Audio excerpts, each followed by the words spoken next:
الذكرى الجميلة.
نعم مشاهدينا متابعينا في كل مكان، بهذه الصور الجميلة اللي تأتينا من ملعب المباراة، ملعب هذا اللقاء، ملعب فياريال، فرقة الغواصات في هذه المواجهة المرتقبة والمنتظرة ما بين المنتخبين هنا في لا سيراميكا أو المادريغال كما كان يطلق عليها زمان.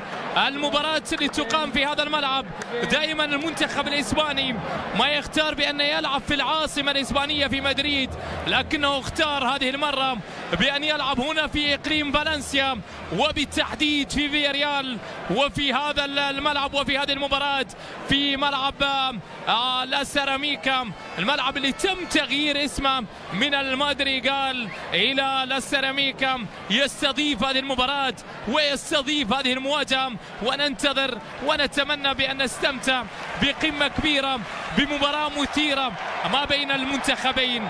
نعم ذكريات يانس شتاينر أحد الأسماء اللي كانت حاضرة في تلك الملحمة وفي تلك المباراة الكبيرة ما بين المنتخبين. أيضا انيستا كان موجود، ليس شتاينر كان حاضر المباراة التي انتهت بانتصار للمنتخب السويسري بهدف حمل توقيع اللاعب جيلسون فرنانديز. مباراة لن تنسى بالنسبة للجماهير السويسرية والجماهير الإسبانية، لأن تلك الخسارة أعطت دفعة كبيرة للمنتخب الإسباني بقيادة ديل بوسكي اللي حضر في 2010 وتوج بهدف سجل هذا النجم الكبير أمام المنتخب الهولندي في المباراة النهائية في ذكرى لا تنسى أبدا في 2010.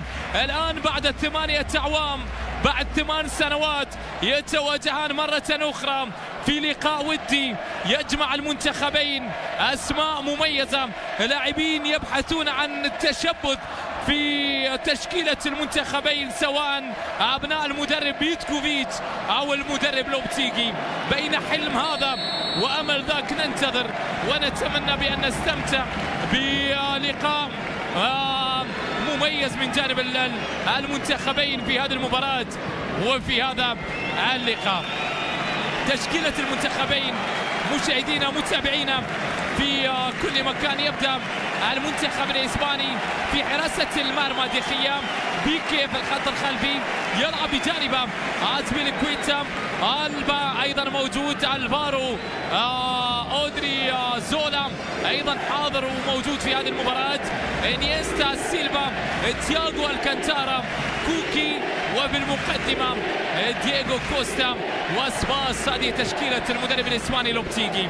بينما على الجانب الآخر بيتكوفيتش المدرب اللي يقود يقود المنتخب السويسري. يبدأ بسومر في حراسة المرمى، ليستايلر في الخط الخلفي، يلعب بجانب رودريغيز، شير، فابيان شير، كانجي، وسط الملعب بيرامي وتيمايلي وزوبر وشقيري وزكريا، وفي المقدمة يتواجد وحيدا اللاعب سيفيروفيتش، اللاعب اللي الجماهير السويسرية تنتظر منه عمل أكبر، حضور مميز. هذا هو حلم الجماهير السويسرية في بطولة كأس العالم القادمة، أن تشاهد منتخب بلادها يقدم الأداء المميز. الكرة وصلت الآن، سيلفا نقل عرضية خطيرة، لكن أيضا انتباهات والتسديد وحارس المرمى.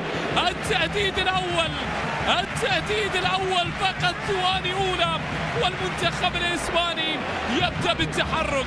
الكتيبة الإسبانية الممتعة بدأت في التحرك من الدقائق الأولى.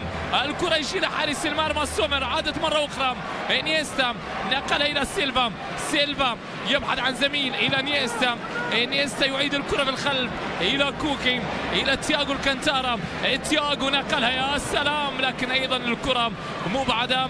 عادت مرة أخرى طويلة أمامية لسومن. تعادل سلبي ما بين المنتخبين في الدقائق الأولى. الأسماء المميزة واللاعبين اللي ننتظر منهم عمل كبير في هذه المباراة وفي هذا اللقاء. نعم، تحدثنا عن الذكرى التي لا تنسى بالنسبة للمنتخبين في المواجهة الأولى لإسبانيا وسويسرا في افتتاح أو في بطولة كأس العالم اللي أقيمت هنالك في القارة السمراء في جنوب أفريقيا. كرة تعود الآن، محاولة أمامية، وصلت هذه إلى زكريا، نقلها إلى سيفيروفيتش، لكن أيضا أزبيليكويتا يلعب كقلب دفاع ويلعب أيضا كظهير أينما تبحث عنه تجده. عادت الكرة الآن إلى دييغو كوستا، مرر الكرة إلى سيلفا أعاد إلى كوستا، الكرة تتخلص وبتعود مرة أخرى تيمايلي، واحد أيضا من اللاعبين اللي عندهم خبرة كبيرة وقيمة كبيرة في وسط الملعب. تيمايلي اللاعب اللي خاض تجارب عديدة في الكالتشيو وايضا في بطولة الدوري التركي، ويبحث عن تقديم الاضافه في وسط الملعب.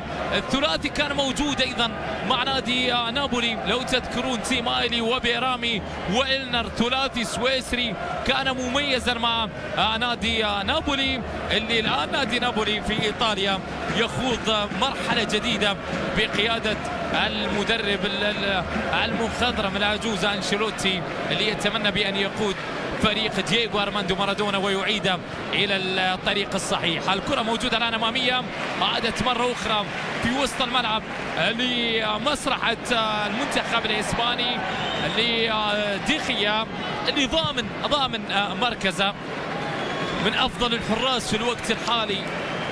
ديخيا اللي يتواجد في هذه المباراة وفي هذا اللقاء. بالمناسبة هذه المباراة رقم 20 في تاريخ مواجهات المنتخبين. المنتخب الإسباني تفوق في 15 مباراة، 3 حالات تعادل وانتصار وحيد كان للمنتخب السويسري.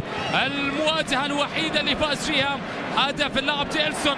الكرة موجودة الآن، محاولة لدييغو لكن تتخلص وتبعد من أمامه. عادت إلى زكريا لكن عادت الكرة فيها تدخل وخطأ في اللقطة وفي اللعبة الماضية، خطأ على كوكي. هنا واضح أيضا لوبتيجي المدرب اللي واضح أمامك على الشاشة، واحد من المدربين الشبان اللي يبحث عن تاريخ كبير. هذه كرة كوكي الأولى، عادت إلى تياغو الكانتارا، سددها، اصطدت في بيرامي، غير اتجاهها لكن حارس المرمى كان صاحب اللقطة الماضية. كرة بتعود الآن طويلة، سهلة عند حارس المرمى ديخيا. طاقم تحكيم من رومانيا، حكم المباراة ستيفان كوفاتش، يساعد فاسيل ومساعد ثاني فلاديمير في هذا اللقاء وفي هذه المباراة. ونتمنى بأن نشاهد مباراة مثيرة وممتعة ما بين المنتخبين. كرة فيها تدخل أيضا وخطأ. سيلفا المتوج مع نادي مانشستر سيتي ببطولتين في هذا الموسم، بطولة الدوري والكاس، واكيد بان الحلم التتويج بدوري الابطال في الموسم القادم مع المدرب غوارديولا. الكره موجوده الان عرضيه، محاوله وصلت هذه اماميه لكن تتخلص هذه وتبعد، عادت مره اخرى الى ليستنشتاينر، بعدها الى رميه تماس. هذا بيتكوفيتش مدرب خاض تجارب عديده في عالم التدريب، يقود المنتخب السويسري. في اول مباراه له مع المنتخب السويسري كانت امام المنتخب الانجليزي في بازل في التصفيات المؤهله لبطوله اليورو 2016. خسر في تلك المباراة بهدفين مقابل لا شيء. الآن أيضا لا يبحث عن خسارة، يبحث عن الانتصار في هذا اللقاء وفي هذه المباراة. الكرة عادت ومرت إلى رمية التماس، فابيان شار هو اللي أبعد الكرة، عادت المحاولة للأمام، تتخلص هذه وبتعود سهلة عند حارس المرمى. لوبتيجي ما استدعى ولا لاعب من نادي فياريال. جماهير فياريال الموجودة في المدرجات جماهير إسبانية تقف خلف منتخب بلادها في هذا اللقاء، والكرة شال حارس المرمى، لكن أيضا هنالك راية وتسلل، راية وتسلل. هذا هو ديخيا اللي يتصدى بالكرة، وفي اللقطة الماضية بطريقة رائعة جدا وصلت الكرة لسافيروفيتش، لكن كان متقدم في اللقطة. وفي اللعبة الأخيرة كرة ضاعت عن المنتخب السويسري. نعم جماهير فياريال كانت تتمنى بأن يكون أحد لاعبيها موجود مع المنتخب الإسباني.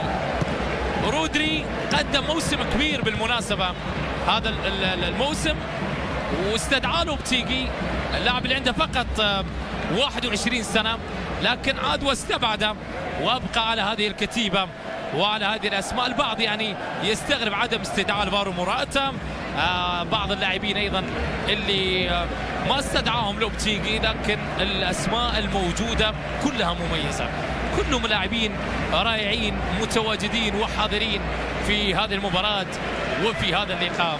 كره تعود الان الى كوكي.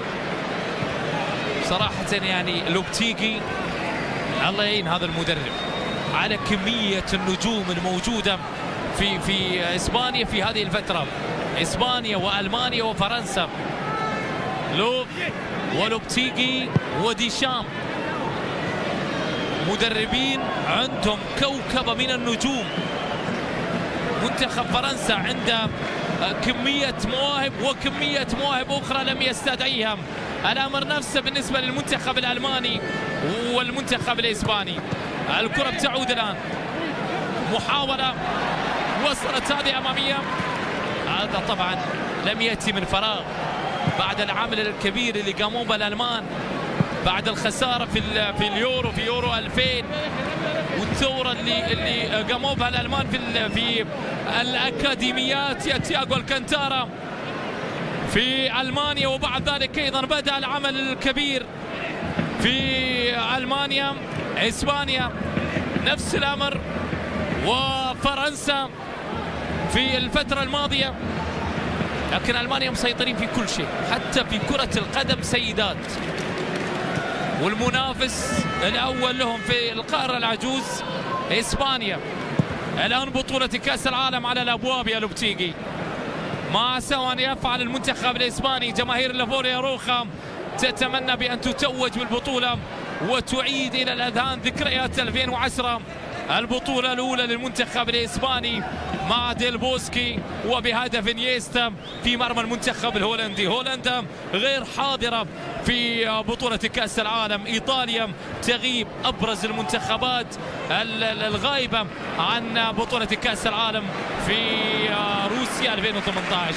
الكرة عدت وطالت إلى رمية تماس. شوف الأسماء الموجودة وشوف كتيبة النجوم الحاضرة.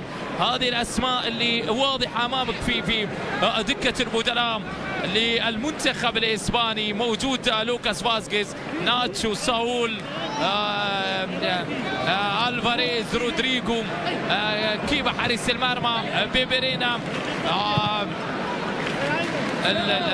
هرنانديز، أيضا مونريال واسينسيو. هذه الأسماء الموجودة في دكة البدلاء، وموجود أيضا في دكة البدلاء اللاعب رودري رودري هرنانديز. كرة بتعود الآن، محاولة لاعب ريال موجود في دكة البدلاء، وربما أيضا راح نشاهده في شوط المباراة الثاني. كرة عدت ومرت إلى رمية تماس على الجانب الآخر، موجود لانج، موجود إمبولو، موجود أيضا فرنانديز، موجود اللاعب جورو، موجود إلفيدي، موجود بوركي. كل هذه الأسماء موجودة في دكة بدلاء المنتخب السويسري بالنسبة للمدرب بيتكوفيتش. الكرة بتعود الآن، محاولة طويلة أمامية، وصلت إلى سباس، كنترول ممتاز، لكن الكرة بتعدي وبتمر إلى رمية أو إلى ركلة ركنية. ركلة ركنية للمنتخب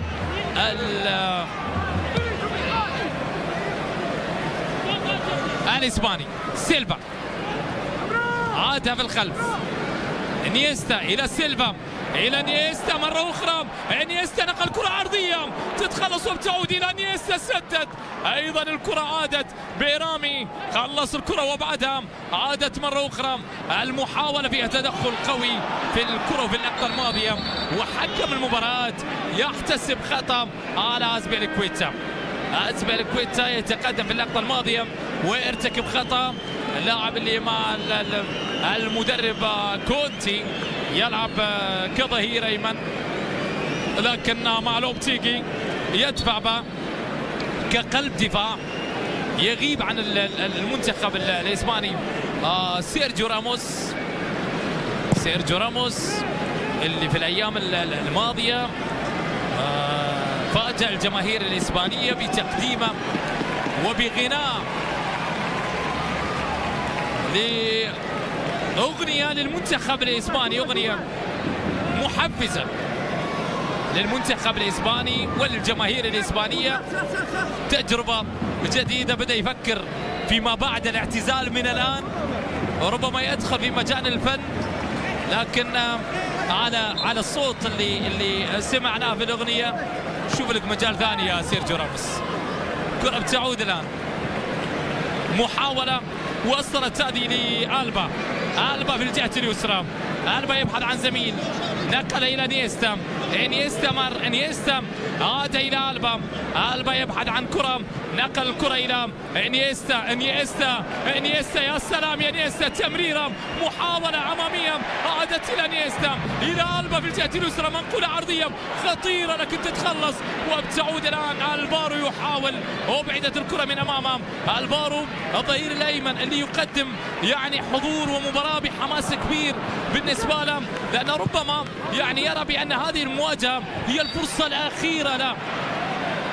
لوبتيجي ينتظر إجابة شافية ووافية من الفارو أودريزولا، اللاعب اللي يدفع في هذه المباراة وفي هذا اللقاء كأساسي، اللاعب اللي عنده 22 سنة، لاعب ريال سوسيداد. هذه مواجهته الثالثة أو مباراته الثالثة في هذا اللقاء.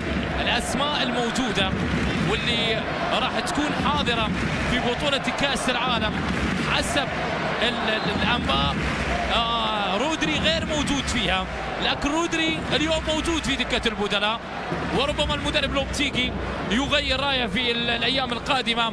الكرة وصلت الآن في الجهة اليسرى، محاولة إلى رودريغيز، عرضية ممتازة من رودريغيز داخل منطقة الجزاء، الكرة طالت وعدت إلى ركلة ركنية. شقيري موسم للنسيان مع نادي ستوك سيتي، لأن ستوك سيتي هبط في البريمير ليج، وشقيري قال في البداية عندما تم التعاقد معي كان الهدف والحلم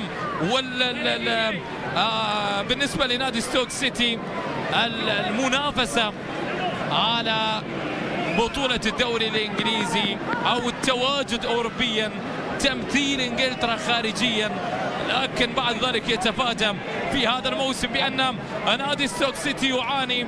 الفريق اللي يتواجد فيه أيضا نجمنا المصري اللاعب رمضان صبحي اللي يقال بأن بات قريبا من نادي هدرسفيلد.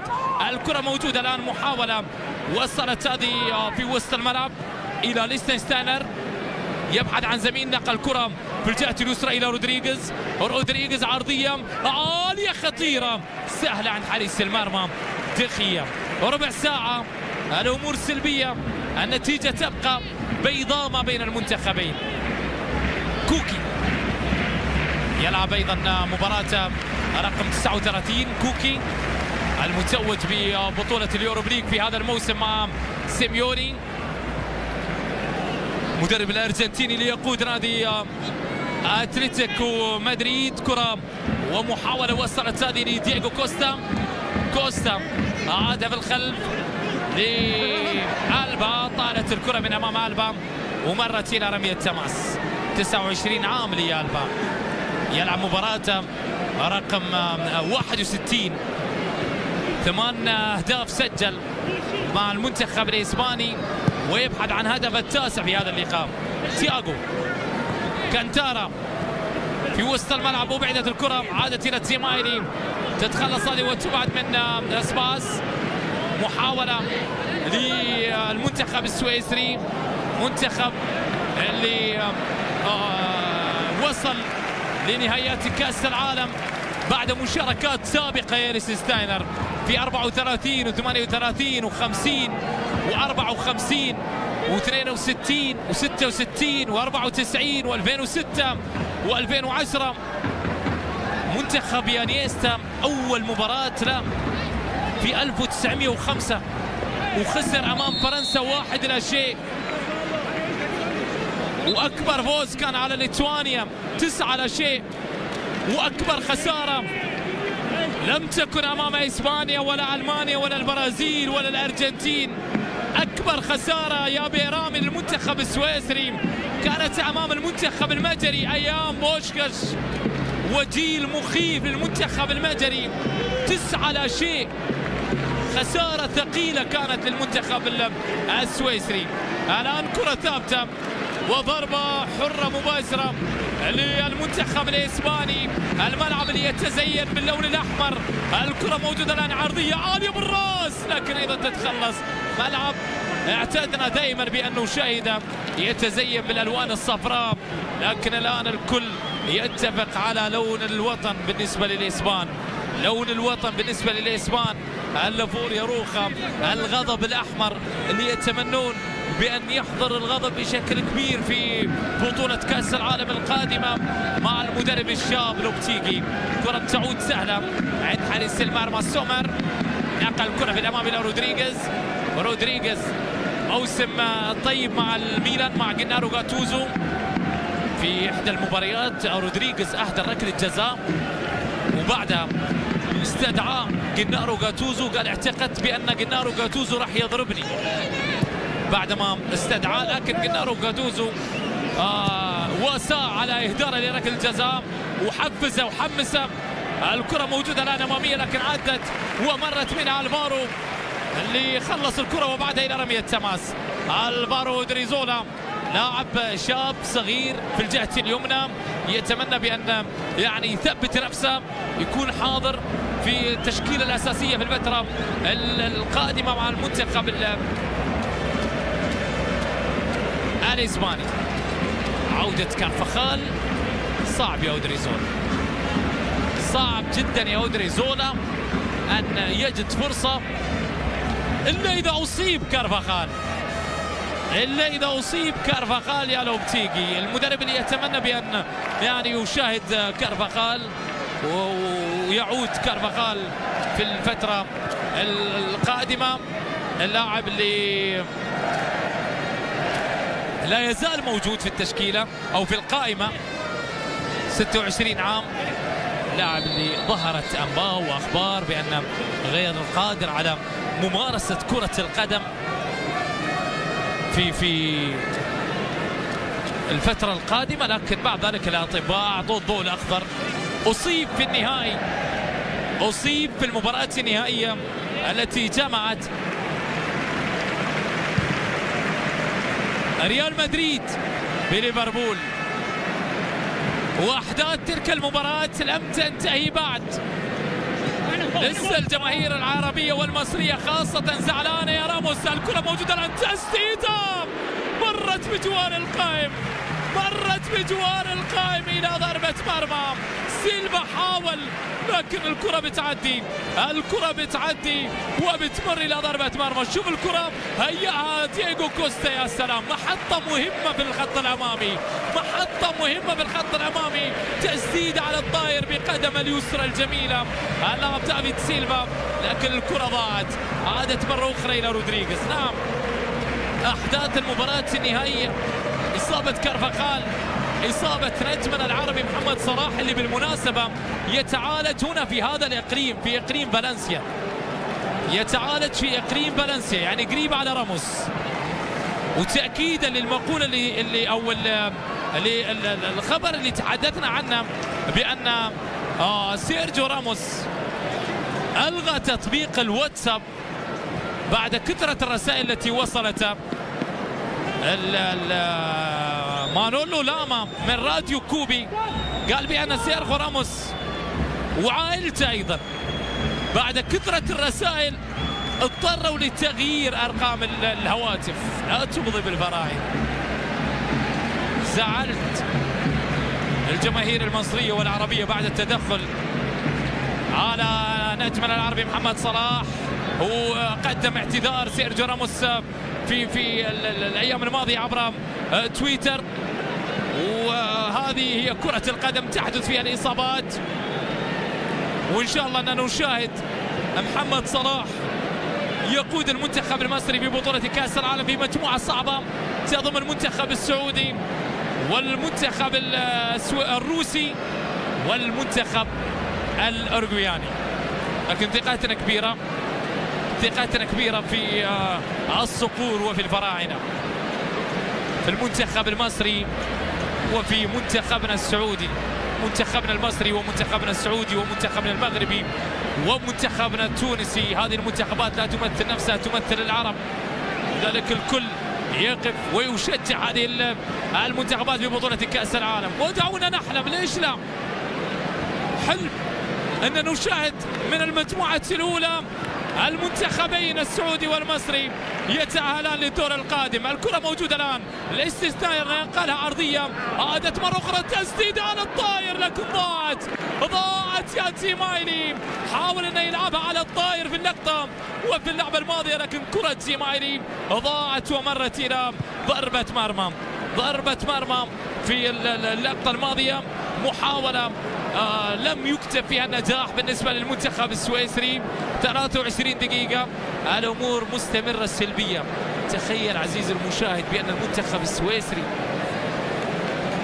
حضر في 2010 وتاريخ مواجهاته مع الإسبان ولا انتصار لسويسرا في مواجهاته مع المنتخب الإسباني، ودخلوا تلك المباراة في المواجهة الأولى للمنتخبين في كأس العالم 2010 في جنوب أفريقيا، لكن جيلسون فرنانديز صنع الحدث، وكانت سعادة كبيرة للمنتخب السويسري. حققوا إنجاز بالنسبة لهم، بما أن الإنجاز لإسبانيا البطولة، المنتخب السويسري يا لوبتيجي كان إنجازه في 2010 هو الفوز على المنتخب الإسباني في المباراة الافتتاحية، وهو المنتخب الوحيد يا زمايلي اللي انتصر على إسبانيا في 2010. كرة بتعود الآن، محاولة إلى بيكي نقلها إلى كوكي يعيد الكرة في الخلف، نقلات موجودة، محاولة وصلت هذه لإنيستا يعيد الكرة إلى تياغو الكانتارا نقلها، ومحاولة وصلت الآن بالجهة اليسرى. في 2010 المنتخب الإسباني دخل بهذه الأسماء: إيكار كاسياس غير موجود، بيكي موجود، لاعب بجانب بويول غير موجود، كابديفيا نجم فياريال كان حاضر وموجود في تلك المباراة، سيرجيو راموس كان موجود. كرة موجودة الآن، نيستا عادت مرة أخرى المحاولة إلى كوكي، السلام يا كوكي، نقلها عرضية خطيرة إلى سيلفا وبعيدة الكرة، مرت وعادت إلى رمية تماس. انيستا، تشابي ألونسو، بوسكيت، سيلفا كان حاضر وموجود في هذه المباراة. هنا الجماهير الإسبانية اللي ترتدي الاكياس بسبب ربما الامطار في ملعب المباراة. كرة موجودة الان، محاولة، لوحات جميلة يرسمها لاعب المنتخب الاسباني في ارضية الملعب، والجماهير مستمتعة، الجماهير تستمتع في المدرجات. شقيري اكيد بعد كاس العالم ما راح يبقى في ستوك سيتي. شقيري راح نشاهده مع فريق اخر، مع تجربة اخرى. اللاعب اللي تواجد مع بايرن ميونخ وتواجد مع الانتر وما قدم المستوى الكبير. الكرة موجودة الآن، محاولة في الجهة اليسرى، سافيروفيتش يخرج كثير من منطقة الجزاء، ألبا يعيدها إلى دخية والجماهير تصفق. الجماهير وكأنها حاضرة في مهرجان، يعني جماهير الإسبانية ما تشجع بحرارة، تشعر بأن الجماهير حاضرة. مواجهة ما بين فيدرر ونادال في كرة التنس وليس في كرة القدم. الكرة بتعود الآن، محاولة إلى سيلفا، نقلها إلى نيستا إلى سيلفا، العرضية تتخلص هذه وتبعد. عادت مرة أخرى المحاولة، شقيري بالجهة اليمنى، شقيري يبعد عن زميل، شقيري مضايق يعيد الكرة في الخلف. تيمايلي يغير الاتجاه إلى رودريغيز عند سافيروفيتش، لكن يفضل العودة في الخلف. المنتخب السويسري حاضر في تلك المباراة. في حراسة المرمى كان دييغو وليس سومر، حتى سومر ما كان موجود في قائمة البدلاء، كان موجود ليس ستاينر، لعب بجانبه اللاعب سيندروس، لاعب ستيفن زيغلر حضر في تلك المباراة. الكرة موجودة الآن، محاولة طالت وعدت ومرت إلى ضربة مرمى. إلنر كان موجود، غير موجود في هذا اللقاء. فرنانديز كان حاضر، وفي المقدمة كان موجود اللاعب ديدياكوب. هذه الأسماء التي كانت حاضرة. هنا المطالبة بركلة جزاء بعد لمس الكرة باليد من اللاعب ليستنشتاينر، لكن حكم المباراة أمر باستمرار اللعب. كرة بتعود الآن إلى تياغو كانتارا، يعيدها إلى كوكي في وسط الملعب، نقلة في الأمام، محاولة وتمرير الآن إلى الفارو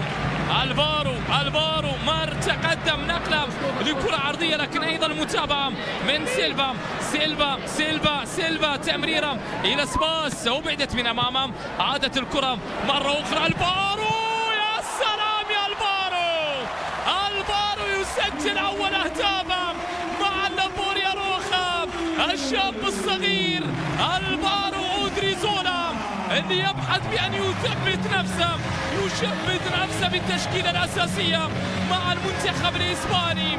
أول أهدافه هنا في ملعب المباراة في المادريغال. المنتخب الإسباني يتقدم بأول الأهداف، اللاعب اللي يحلم بأن يرتدي قميص الملكي، وما في لاعب في كرة القدم لا يحلم بأن يرتدي قميص ريال مدريد.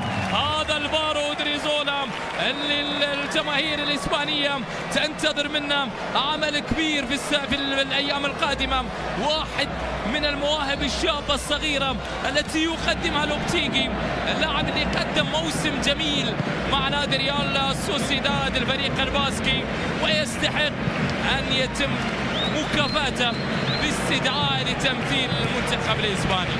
أول أهدافه، الخطورة لا تعرف تأتيك من أين بالنسبة للإسبان، توقف مين وتمسك مين. كل اللاعبين قادرين على التسجيل، حتى حارس المرمى دخية.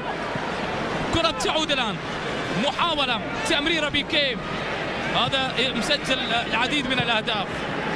أزبيلكويتا، ألبا، الفارو الآن يسجل. الفارو أودريزولا لاعب اللي عنده فقط مباراتين قبل هذا اللقاء، في مباراة الثالثة يسجل هدفه الأول مع المنتخب. ترك بصمة بدري، ولو تمكن ريال مدريد من التعاقد معه أكيد بأنها ضربة معلم بالنسبة للفريق الملكي. شوف السيطرة 70% لإسبانيا 30% لسويسرا. الأمر لا يختلف بالنسبة للإسبان إن كانت المباراة ودية ولا رسمية. هكذا هم الإسبان، جدية حاضرة، ودي ولا رسمي. الشعار هو الجدية في كل مباراة، جدية في كل لقاء. لذلك الآن يتقدمون بهدف ولا يهدؤون، يبحثون عن الثاني، مضاعفة النتيجة، تأمين الهدف بهدف، تحقيق انتصار. ما رحموا المنتخب الأرجنتيني في مباراة ودية، حققوا انتصار كبير، انتصروا بالستة على المنتخب الأرجنتيني. عندما أطلقوا عليهم الغضب الأحمر، اللقب لم يأتي من فراغ. منتخب يقدم حضور وأداء مميز في الفترة الماضية. الكرة بتعدي بتمر إلى رمية تماس، هذا هو اللاعب جيرارد بيكيه اللي نقل الكرة الطويلة لوبتيجي. هذه أيضا اللي موجودة في الجهاز الفني، هذه السيدة منذ أن عرفنا المنتخب الإسباني وهذه موجودة، ما شاء الله عليها. الكل يتغير في الطاقم الفني إلا هذه ثابتة.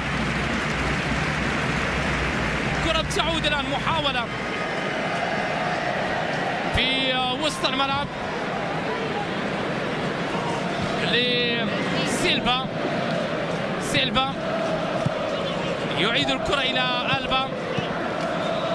محاولات موجودة للمنتخب الإسباني، تمريرة في الأمام، سباس. تياغو الكانتارا حاول، كرة أبعدت من أمامه، عادت مرة أخرى سباس، فيها تدخل حق المرأة، يمر باستمرار اللعب. عادت الكرة إلى ليستستاينر. شوط أول غياب تام للمنتخب السويسري. كرة بتعود الآن، شقيري ظهر في هذه الكرة العرضية موجودة، ما في أحد يتابع، ما في أحد يتابع، لذلك الكرة ضاعت ومرت إلى رمية تماس. المنتخب الإسباني بعد هذه المباراة راح يواجه المنتخب التونسي في روسيا يوم 9 من هذا الشهر. مباراة راح تتابعونها أيضا عبر أبو ظبي الرياضية، وأبو ظبي الرياضية في هذه الأيام أيضا حاضرة وموجودة في نقل للمباريات التحضيرية لبطولة كأس العالم.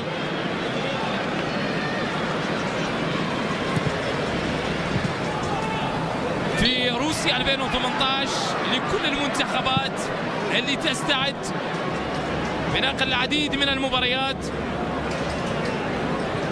غدا عندنا ايضا مواجهة ايطاليا هولندا، ابرز المنتخبين الغائبين عن بطولة كأس العالم القادمة، في مواجهة خاصة ما بين المنتخبين.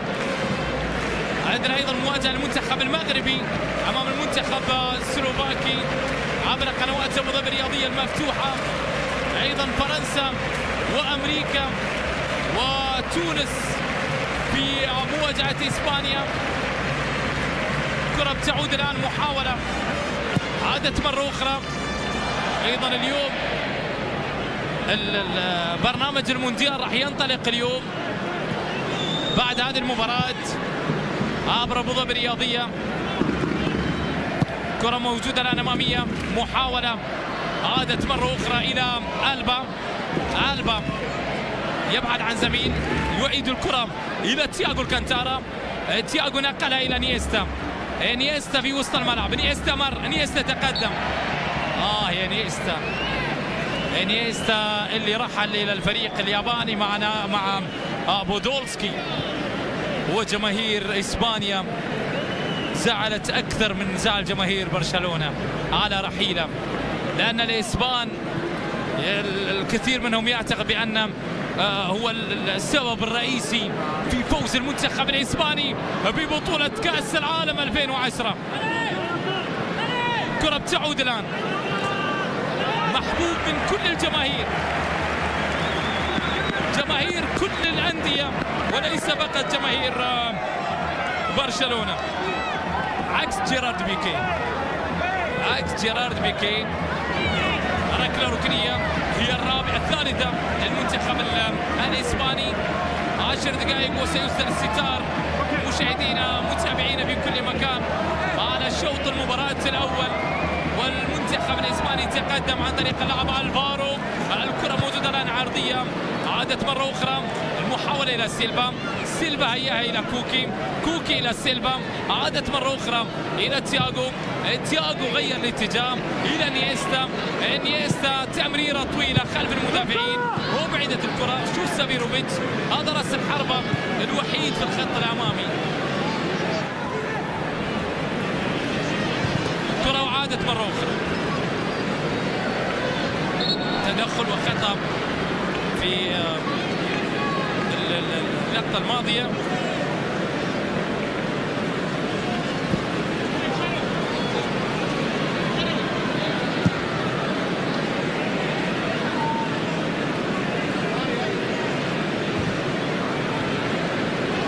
كرة عادت ومحاولة لبيرامي،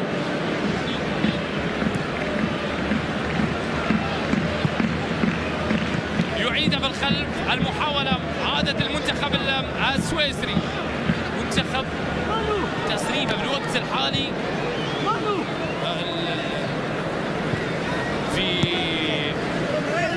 شهر ابريل 2018 وصل لل 14 حاليا السادس، وافضل تصنيف وصل للثالث في 93، واسوأ تصنيف يا سيلفا كانت 83 في ديسمبر 1998.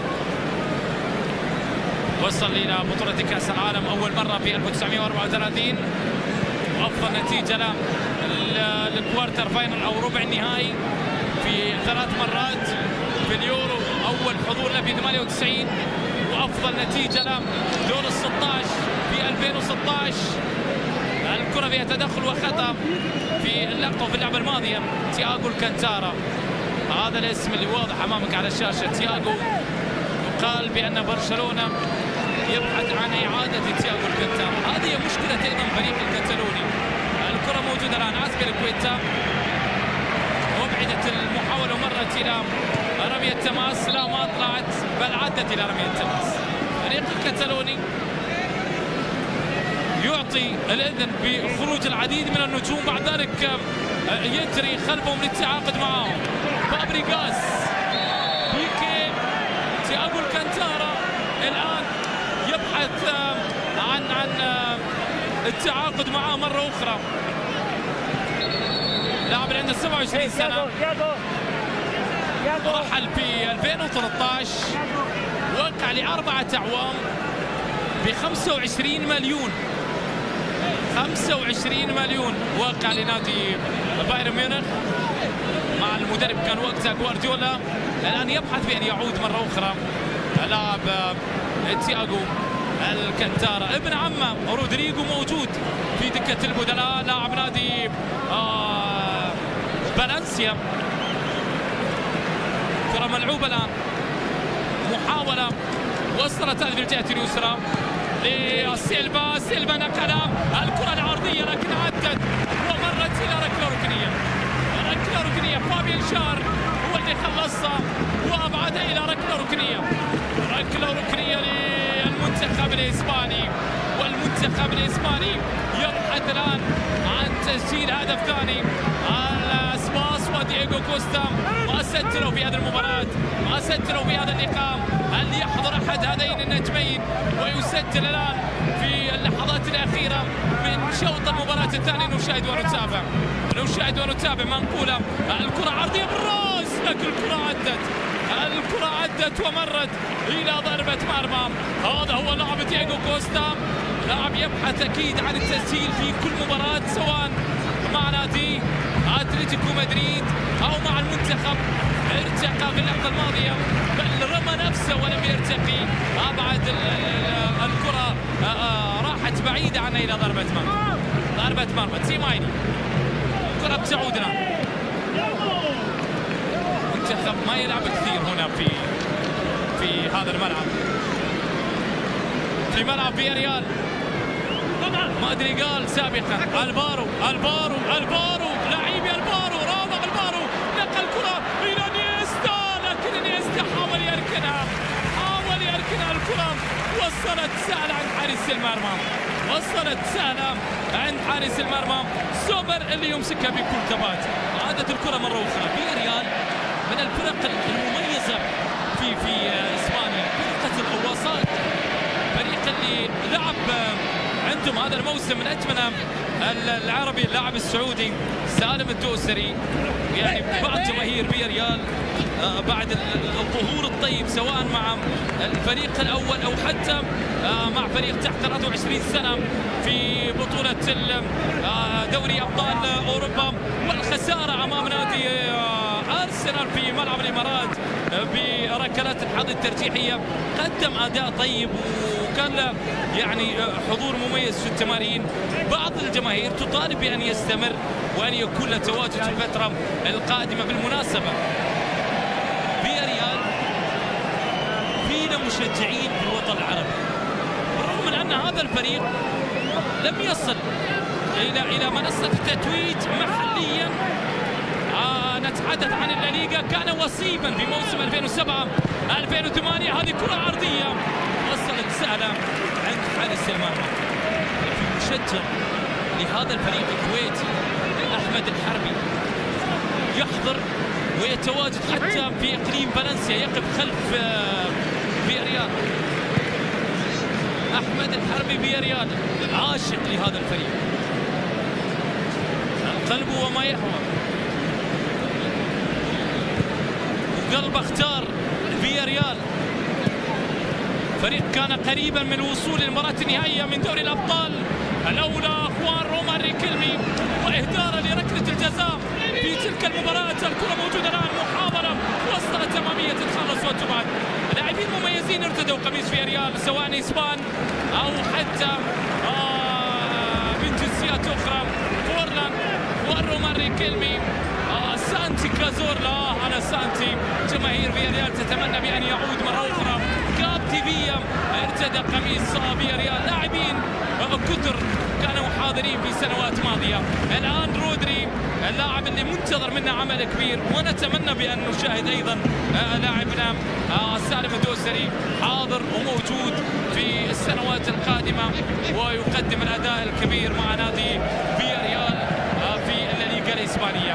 كرة موجودة الان، محاولة وتمريرة وصلت الى الفارو يعيدها من خلف، نقله الى كوكي. يا سلام يا تياغو، كانتارا راح، كانتارا تقدم عرضية، وصلت هذه لألبا عرضية، لكن ايضا كوستا في هذه اللقطة قام بدور المدافع. ألبا نقل كرة عرضية لكن عدت ومرت الى رمية تماس. هذا رودريغو. ساول ايضا موجود بجانبه، ابن عمه في ارضيه الملعب. رودريغو اللاعب تياغو الكانتارا. كره ملعوبه الان، محاوله تتخلص هذه وتبعد. عادت طويله اماميه. 44 دقيقه. نيستا او هذا سيلفا بل نيستا راح تقدم سدد، لكن حارس المرمى شالها وخلصها وابعدها الى ركله ركنيه للمنتخب الاسباني. منقوله عرضيه الى نيستا يبحث عن زميل. نيستا يعيد الكره بالخلف. لحظات كانت صعبه عندما اعلن الرحيل والوداع.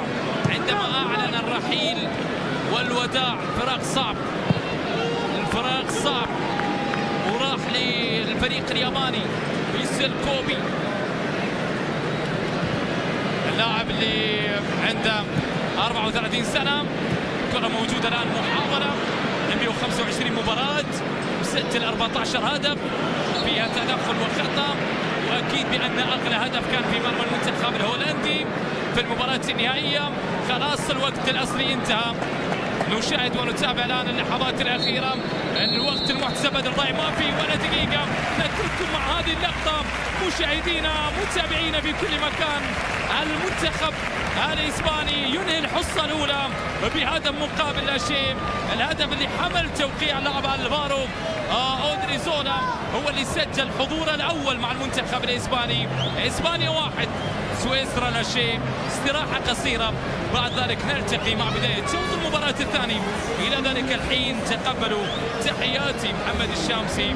أما الآن نترككم مع الزميل منصور البلوشي. منصور تفضل، كلمة.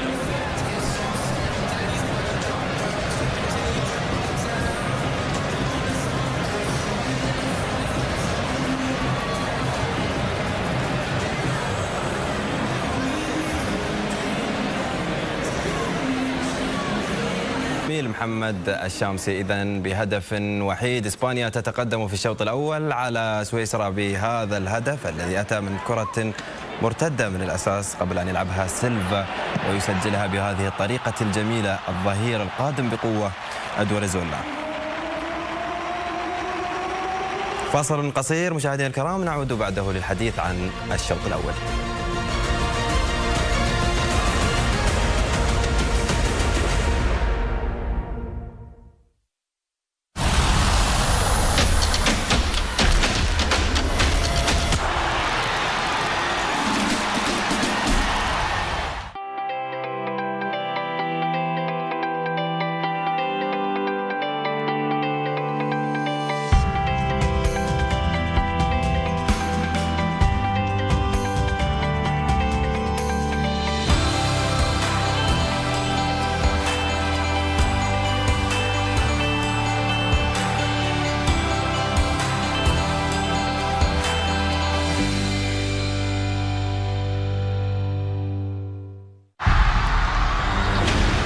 الاستعدادات لنهائيات كأس العالم. فرنسا تقابل أمريكا في هذه الأوقات على أبوظبي الرياضية. لغة كرة القدم ستوحد العالم. شغف واحد ووجهة واحدة لنقل نبض المونديال من قلب الحدث. رصد لردود الأفعال، نخبة من المحللين والنقاد، وتغطية خاصة لممثلي العرب الأربعة في نهائيات كأس العالم.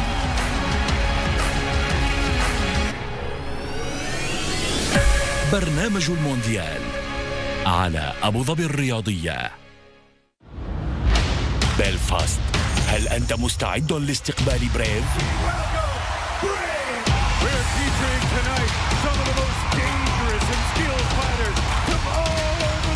بريف 13 لأول مرة في أوروبا وفي مدينة بلفاست.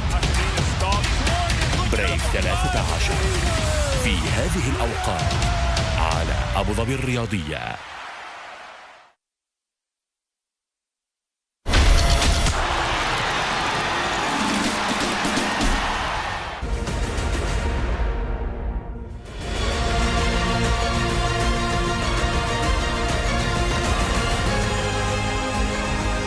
أهلا بكم من جديد مشاهدينا الكرام. شوط أول كان بامتياز إسبانيا. نيكولا، على الرغم من تغيير اللاعبين اللي تحدثنا عنه في قبل بداية المباراة، إلا أن إسبانيا لا تزال تلعب بذات النسق، بذات التفاهم، بذات الإبداع، ولا زالت القوة في الفريق. نعم، اسبانيا دائما قوية جدا لأن من الناحية الفنية تنجح دائما في خلق فرص مهمة جدا لأنها تهاجم بالعديد من اللاعبين. الظهيرين دائما يتقدمان وهناك تحرك بدون كرة وهم جيدين أيضا. سيلفا وإنيستا في التوغل بين خطوط دفاع ووسط ميدان سويسرا ويأخذون الكرة يلتفون ويجدون بالفرص ثم بعد ذلك يأتي على الأطراف مثل هذه الفرصة فرصة، هناك توغلات أيضا بدون كرة، وهذا بعد دقيقة ونصف. كم من مهاجم متواجدين، 6 أو 7 في هجوم إسبانيا.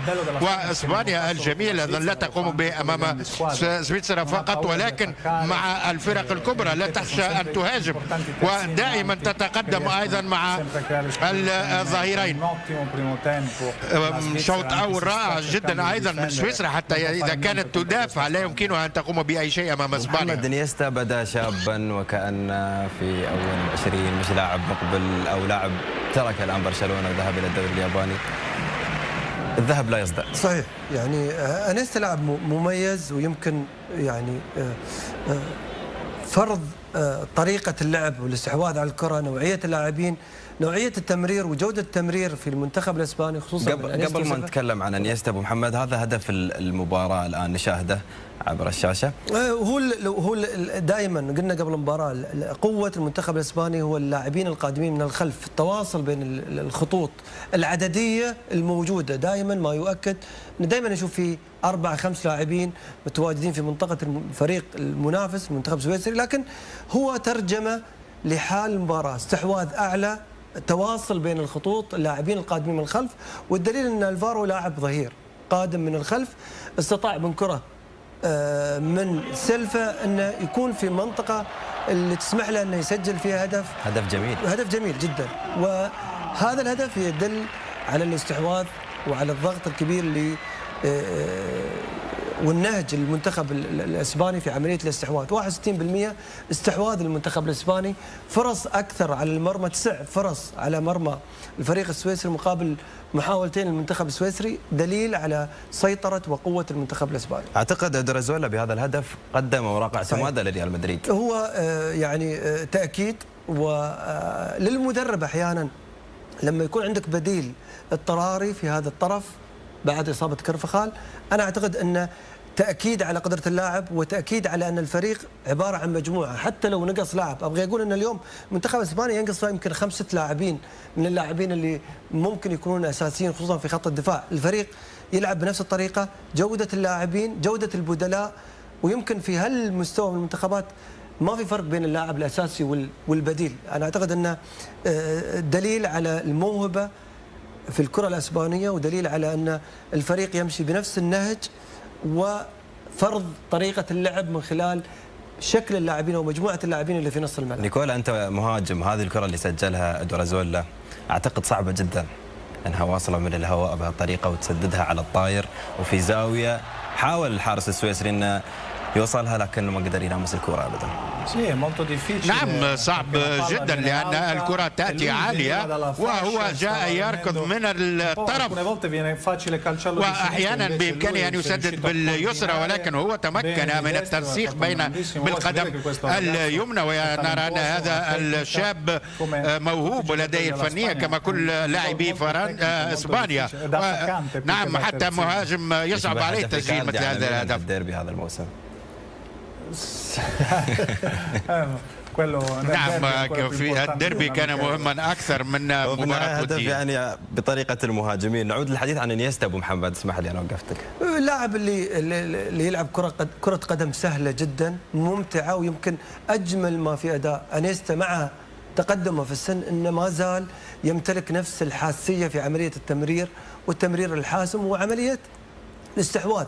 البول بوزيشن اللي يمتلكه الفريق الاسباني هو انعكاس لاداء برشلونه، لاداء ريال مدريد في عمليه الاستحواذ، وهو تكرار لما يحدث في الدوري الاسباني من عمليه نقل الكره بطريقه فيها جوده، وعوده التيكا تاكا او خلينا نقول استمراريه لنقل الكره والبول بوزيشن بطريقه السهل الممتنع لكن الجميل اللي ينعكس ايجابيا. احيانا في كثير من السيطره على الكره تكون سلبيه، لكن هذه السيطره مع التقدم في المساحات مع بروز او تاكيد على نجوميه انيستا وهو في اخر خلينا نقول عمره الرياضي، وهذا تاكيد على جوده اللاعب وامكانياته. طيب مشاهدينا الكرام، فاصل قصير نعود بعده للحديث عن الشوط الثاني لمباراه اسبانيا وسويسرا. لا تذهبوا بعيدا.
الجو 2018 بودابست المجر على أبو ظبي الرياضية.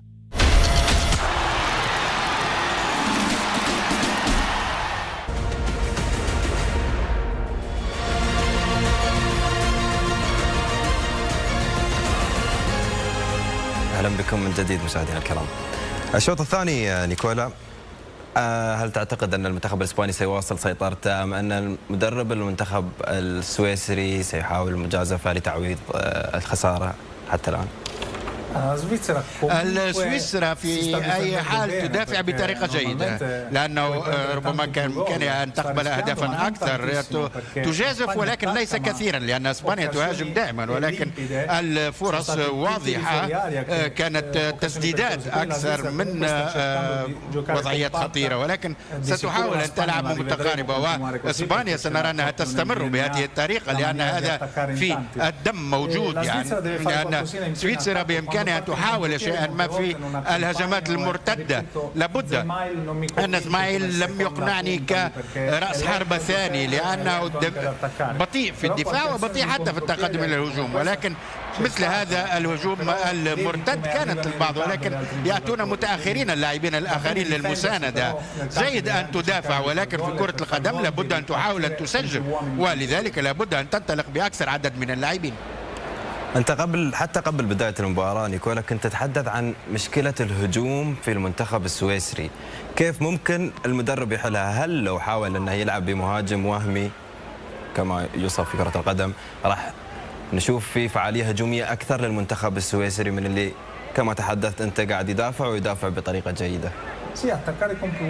لابد أن يهاجم بأكثر عدد من اللاعبين، ولكن خاصة جمايلي هو وسط ميدان، لابد أعتقد أن يلعب في وسط الميدان أو يكون لاعب آخر سريع كرأس حربة ثاني مثل سيفيروفيتش، لأن هو رأس حربة يساعد في وسط الميدان، ولكن إذا يتقدم سيفيروفيتش نحن ننتقد كثيرا سيفيروفيتش، ولكن في النهاية هو مهاجم عندما يكون منفرد مع كل الدفاعات لا يجد سهولة في التهديف. توقعاتك للشوط الثاني؟ يعني أهم نقطة منصور أن اليوم المنتخب السويسري يلعب وهو يشوف المنتخب البرازيلي وهو يلعب مع المدرب فلاديمير،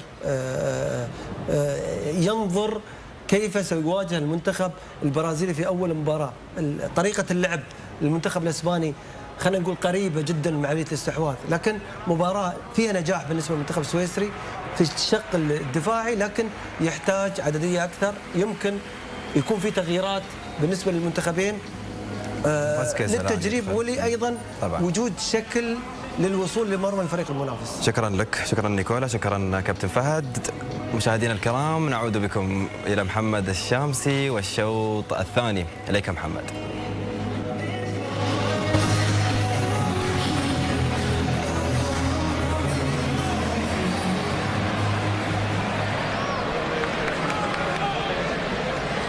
شكرا للزميل العزيز منصور البلوشي، الشكر موصول للكباتن فلسطين التحليلي كابتن فهد علي والكابتن نيكولا فينتولا. سيداتي انساتي سادتي مشاهدينا الكرام، شوط المباراة الأول في هذا اللقاء الودي الاستعداد للمنتخبين الإسباني والسويسري لوكاس فاسكيز انتهى بتقدم للمنتخب الإسباني بهدف حمل توقيع اللاعب الفارو اودريزولا. الشوط الثاني ننتظر ونتأمل بأن نشاهد شوط ممتع ومثير ما بين المنتخبين في هذا اللقاء وفي هذه المباراة.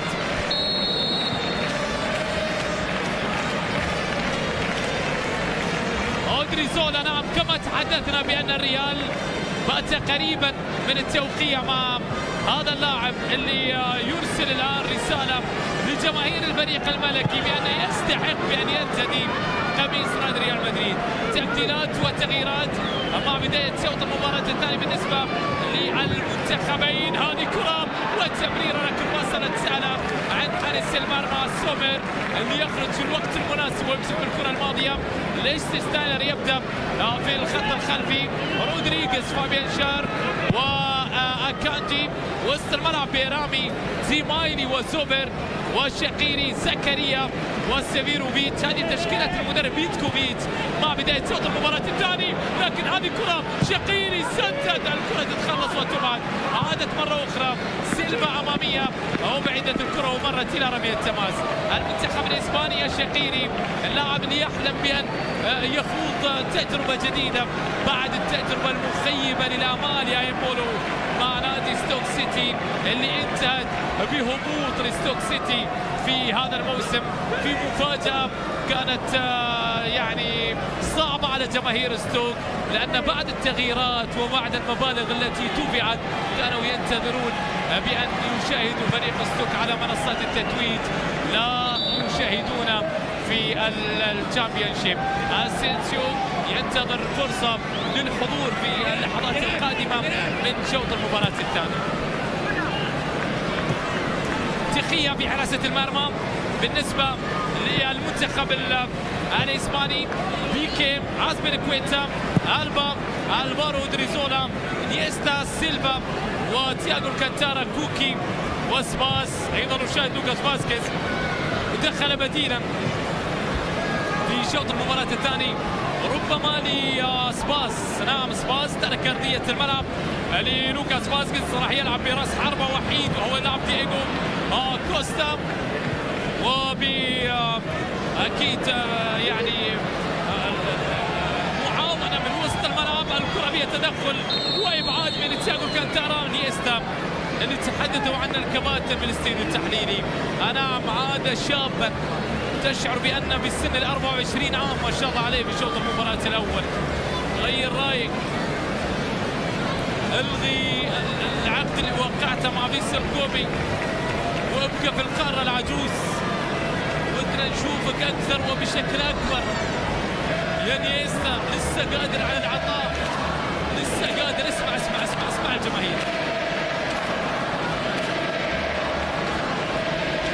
كلها بصوت واحد. نيستا نيستا نيستا هو رجل وبطولة كأس العالم 2010، اللاعب اللي قدم الكثير. لوبتيجي يخشى بأن يخسر أحد هذه الأسماء في بطولة كأس العالم. الذهب لا يصدم، الذهب لا يصدم. جماهير الإسبانية تصفق لنيستا وتنتظر من نيستا بأن يعود وبأن يكون حاضر بشكل أقوى في بطولة كأس العالم القادمة روسيا 2018. نيستا آخر بطولة كأس عالم بكل تأكيد وقع لنادي فيسل كوبي، فريق الياباني اللي يتواجد معه بودولسكي النجم الألماني سعيد بودولسكي باللعب بجوار نيستا، ومنه بالسعيد انه يلعب بجانب نيستا. الكرة موجودة الآن، محاولة مقبولة من كرة عرضية لكن تتخلص خلفك نيستا وسيلفا وتياغو الكانتارا. لو تلعب بعمود في الخط الأمامي راح يسجل، لو تلعب بأي لاعب في الخط الأمامي راح يسجل، لأنهم يفعلون كل شيء ويضعونك أمام المرمى، أمام المرمى في الكثير من اللقاءات وفي الكثير من المباريات. الكرة تعود الآن، محاولة إلى جيرارد بيكي، بيكي نقل الكرة في الأمام بالراس، كوكي تمريرة، محاولة لأودريزولا، ألفارو نقل الكرة إلى كوكي، كوكي يعيد الكرة بالخلف مرة أخرى. المحاولة عادت لتياغو الكانتارا، هل يعود إلى الفريق الكتالوني رغم أن هنالك يعني بعض الأحاديث في الأيام الماضية بأن ربما برشلونة غير قادر على التسجيل بعد دخوله في مفاوضات مع أنطونيو غريزمان نجم أتلتيكو مدريد والمنتخب الفرنسي، وربما راح يحرم من التعاقدات لمدة 4 سنوات. يا قوي وحديد، لكن قادم الأيام راح يكشف لنا كل شيء. الكرة موجودة الآن لألفارو، نقلة عرضية عالية وصلت إلى سيلفا، سيلفا يمررها لكن أيضا الإبعاد عادت إلى كوكي، تسديدة وابعدت الكرة، تعود مرة أخرى. المحاولة مستمرة، وصلت هذه لتورو، دخل إلى أرضية الملعب، عادت إلى كوستا، كوستا لكن كرة كوستا اصطدت في لوكاس فاسكيز. كرة تعود الآن، محاولة تمرير بالجهة اليسرى، وصلت هذه لسافيروفيتش بالجهة اليسرى. نقلات موجودة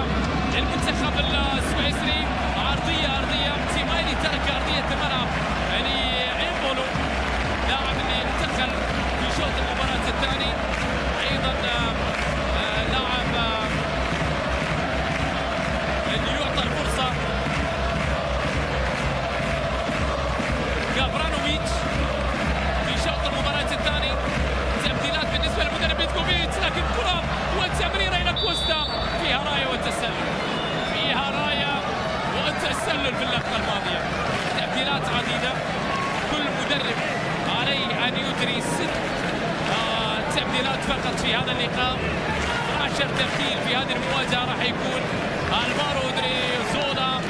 لعيب مكسب، لكن تشوف أكثر من معلم في وسط الملعب موجود. ويقال بأن يعني إذا كان عندك أكثر من قائد تغرق السفينة، لكن سفينة الإسبان بأكثر من معلم تسير بكل نجاح. هذه كرة وتسديدة مرت وعدت إلى ضربة مرمى باللقطة. وفي الكرة الماضية إنيستا حاول فيها لكن كرة مرت بجوار القائم إلى ضربة مرمى. شوف كرة إنيستا، تسديدة جميلة مرت لضربة مرمى المنتخب السويسري. كرة ضاعت. شاكيري اللاعب اللي تحدث وقال بأن مواجهة إسبانيا إعداد جيد لمباراة البرازيل اليوم مع المدرب زلاتكو المدرب السابق لنادي العين الإماراتي. كان في مواجهة تيتي المدرب أيضا السابق لنادي العين الإماراتي في مباراة جمعت المنتخبين، انتهت بانتصار 70 دقيقة صامدة كرواتيا، وتلعب ند أمام البرازيل إلى أن نعطي الفرصة النجم الكبير اللي عاد في الوقت المناسب بالنسبة للاستئناس للمنتخب البرازيلي. نيمار دخل وغير كل شيء، دخل وغير النتيجة. المواجهة التي انتهت بانتصار المنتخب البرازيلي بهدفين أمام المنتخب الكرواتي. كرة تعود الآن سومر ينقل كرة من جهة اليمنى، جورو ألبا يقراها، نقلها، المحاولة والتمريرة فاسكيز، لكن أيضا الكرة تتخلص هذه وتبعد. عادت مرة أخرى فابيان شار، اللاعب اللي قال بأن المنتخب الإسباني يتميز بالقوة، وهذا الأمر يحفز اللاعبين قبل هذا اللقاء وقبل هذه المواجهة. الكرة تعود الآن، محاولة وصلت إلى تياغو، لعيب مهاري، راوغ ينبولو، عادت إلى انيستا إلى سيلفا إلى انيستا نقل كرة إلى سيلفا إلى انيستا مرة أخرى. المحاولة مستمرة بالكعب، لكن الكرة تتخلص وتعود إلى رمية تماس. ساقها وانيستا من بعيد، نفس اللوك وهذه التحريقة انيستا تقريبا يعني ما تفرق بينه وبين سيلفا، والاثنين لعيبة، وحتى الشارة أعطاها اللي شبيها من بعيد. انيستا يترك أرضية الملعب. يا سلام على الجماهير السويسرية، كل من في الملعب يقف تصفيقا وتشجيعا للنجم الكبير، للرسام المبدع، لدينامو الإمتاع في وسط الملعب. يترك أرضية الملعب وسط تحية من جماهير المدريد، الجماهير الإسبانية. الكل يعشق انيستا، المدريدي، برشلوني، الفياريالي، جماهير فالنسيا، جماهير أتلتيك بلباو، محبوب من الكل لأن بهدفه أسعد الوطن وما يدخل في مناوشات مع بقية الجماهير. لاعب أمتعنا كثير، وما ودنا أن يرحل عن القارة العجوز، ويستحق بأن يكون حاضر مع أحد الأندية الكبيرة بالموسم القادم، لكنه اختار فريق فيسل كوبي الياباني. وهنيئا لليابان بهذا النجم، هنيئا لليابان بهذا النجم، يصافح الكل. الكرة موجودة الآن، والمحاولة مرت وعدت إلى ركلة ركنية.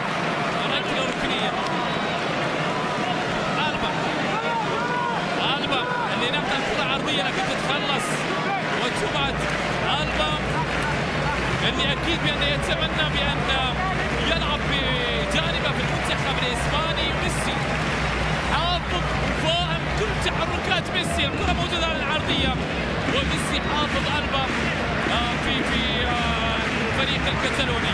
الكرة منقولة الآن مفتقدة، لكن اللاعبين المميزين الموجودين مع المنتخب الإسباني ما يخلون تفتقد إلى صول. تدخل قوي على شاكيري زعلان، يقول له عندي كاس عالم، ما باقي شيء على مباريات كاس العالم، ليش هذا التدخل؟ ودي حبي ما بين المنتخبين. ساول أول لمسة وأول كرة يتحصل على بطاقة صفراء. تدخل قوي صراحة ما له داعي، تدخل قوي على شقيري، يتحصل على بطاقة صفراء. لاعب ساول نيغويز لاعب اللي عنده 10 مباريات لم يسجل ولا هدف مع المنتخب الإسباني. لاعب اتلتيكو مدريد. بوسكيتس أيضا غير موجود في هذه المباراة. موجود الآن إسكو، ربما راح يعطي الفرصة لرودريجو. ربما راح نشاهد رودريجو في شوط المباراة الثاني في هذا اللقاء. اللاعب اللي يعني وده أن ينسي جماهير إسبانيا ما قدم فيا وتوريس وراؤول ومورينتس والأسماء الكبيرة في الخط الأمامي، لاعبين اللي سجلوا أهداف لا تنسى.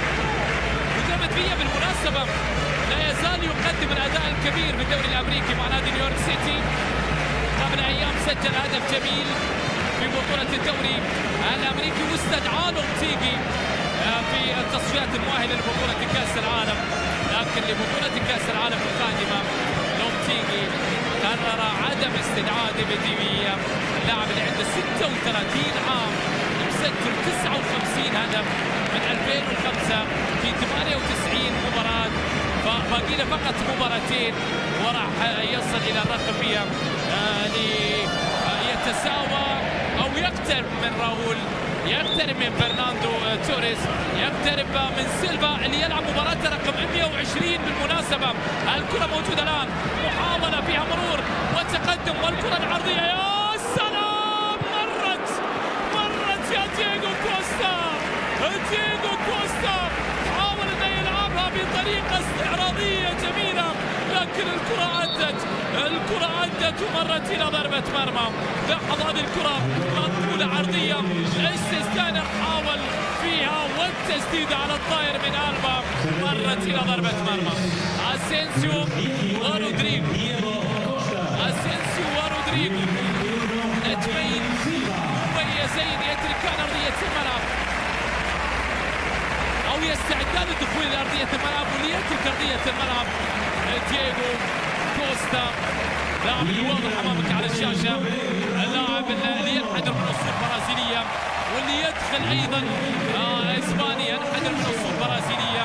سيلفا ترك أرضية الملعب، اللاعب اللي يلعب مباراة رقم 120 يسجل 35 هدف مع المنتخب الإسباني، من أكثر اللاعبين تمثيلا للمنتخب الإسباني. يبقى الأكثر إيكر كاسياس ب 167 مباراة، سيرجيو راموس 151 غير حاضر في هذا اللقاء، جابي هرنانديز 133، ولاعب نيستا 126، سيلفا 120 مباراة، جابي ألونسو 114، فابريغاس الغير موجود 110، فرناندو توريس 110، راؤول 102 وبوسكيتس 102. الأكثر يبقى كما ذكرت إيكر كاسياس. كرة تعود الآن، محاولة رودريجو نقلها بالأمام، أسينسيو دخل إلى أرضية الملعب ولوكاس فاسكيز دخل إلى أرضية الملعب، والمنتخب الإسباني راح يواجه كما ذكرت تونس، وبعدها راح يخوض ثمار مباريات بطولة كأس العالم القادمة في الأيام القادمة. مونديال روسيا، كرة تعود وبعد هذه المباراة وراح تتابعون أيضا برنامج المونديال في الإطلالة الأولى وفي الظهور الأول لبرنامج المونديال. الكرة موجودة الآن، محاولة لإيمونو نقلها لاستيستانر، يا سلام، نعم في الشباك اللي سددها الظهير الأيمن واللي تابعها الظهير الأيسر رودريغيز، يسجل التعادل. هدف يأتي في شوط المباراة الثاني للمنتخب السويسري والمنتخب السويسري يعود، المنتخب السويسري يعود، لكن أجمل ما في الهدف المتابعة. الظهيرين تعاونوا في هذه الكرة. ليستشتاينر سدد الكرة ورودريغيز تابعها، نجم اليوفي سدد ونجم الميلان تابع، والكرة بالشباك. هدف التعادل للمنتخب السويسري. 1-1. رودريغيز يعيد الأمور إلى نقطة البداية بعد العديد من التغييرات والتبديلات. الآن أيضا التبديلات تتواصل. لانج يترك أرضية أو يدخل أرضية الملعب. أبي رامي ترك أرضية الملعب.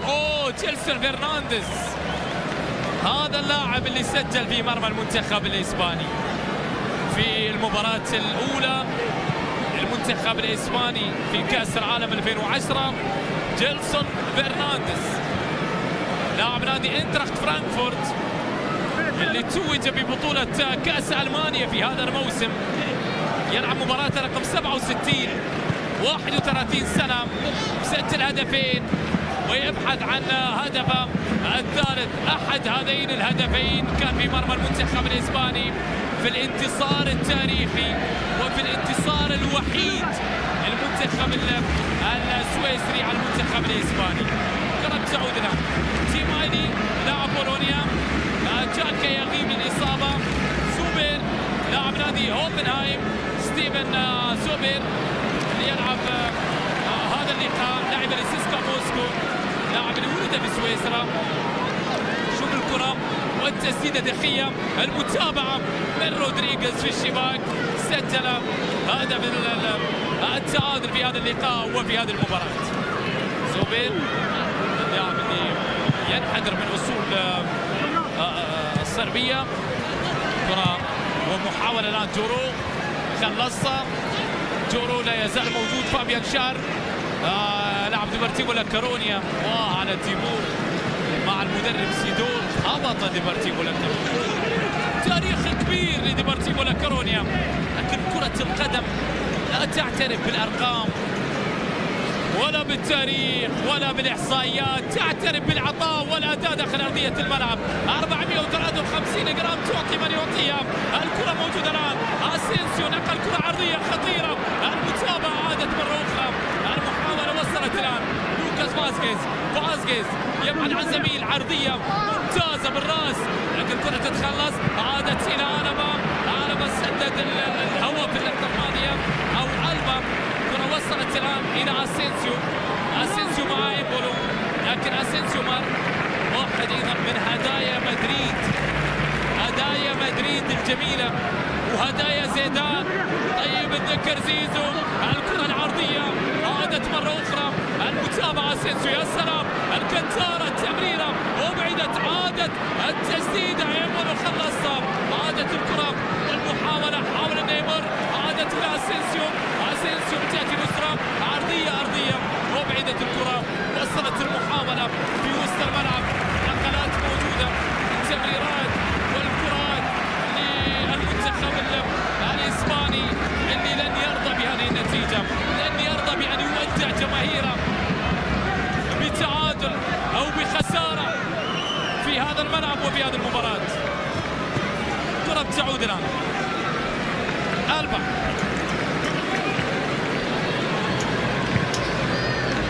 تمريرة الآن في وسط الملعب لساول. نقل الكرة إلى لوكاس فاسكيز، لاعب اللي يعني أعطاه الفرصة بشكل كبير.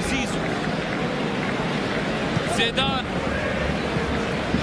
اللي حديث العالم في الأيام الماضية بعد القرار. الكرة فيها راية بعد القرار الغريب. توج بدوري الأبطال في هذا الموسم كمدرب، وفاز بالليغا كمدرب، وبالسوبر وبدوري الأبطال في 3 مواسم متتالية، وبالسوبر وبكأس العالم مرتين. توج بكل شيء إلا ببطولة كأس إسبانيا. كأس ملك إسبانيا ما فاز فيها، لكن دوري الأبطال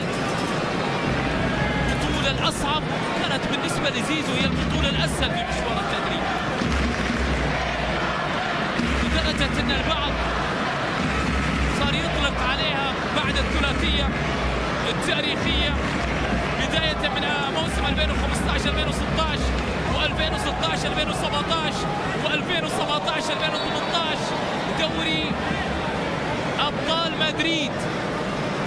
دوري أبطال مدريد. نعم، زيزو بعد كل هذه الأرقام قرر الرحيل يا رودريغيز. رودريغيز يطلب التبديل. الكرة موجودة الآن، محاولة إلى صاول، لاعب اللي يعني اعتزل في وقت الكل كان يطالب بأن يستمر، وترك ريال مدريد وهو المدرب الوحيد اللي يتخذ هذا القرار واللي يترك التدريب ويزعل عليه كثير. بيريز اللي الصور انتشرت في المؤتمر الصحفي اللي من خلاله أعلن زيدان عن نهاية مشواره التدريبي يا ناتشو. ويوم ريال ناتشو أعطاه الفرصة. ناتشو اللي واضح أمامه قاتل هذا اللاعب، قاتل إلى أن وصل إلى ما وصل إليه في الوقت الحالي. اكتشف بأن فيه مرض السكري، والله يشفي كل مرضانا ومرضى المسلمين، وهو صغير بالسن. وبعض الأطباء قالوا له أنك صعب تستمر كلاعب، لكن ناتشو قاتل إلى أن وصل للفريق الأول. والسومر يبعد الكرة ويخلصها. تعود المحاولة تورو، أبعدت الكرة من أمامه، عادت إلى رودريغيز الأرامية الشمس. المرض لم يقف عائق أمام ناتشو، بل أعطاه دفعة معنوية كبيرة ليصل ويرتدي قميص الفريق الأول مع الفريق الملكي. يكون موجود أيضا مع المنتخب الإسباني، ويلعب كقلب دفاع، ويلعب كظهير أيمن، لاعب جوكر، ويسجل عند هدف جميل سجله في كأس الملك في الموسم الماضي أو قبل الماضي بكرة خلفية رائعة جدا.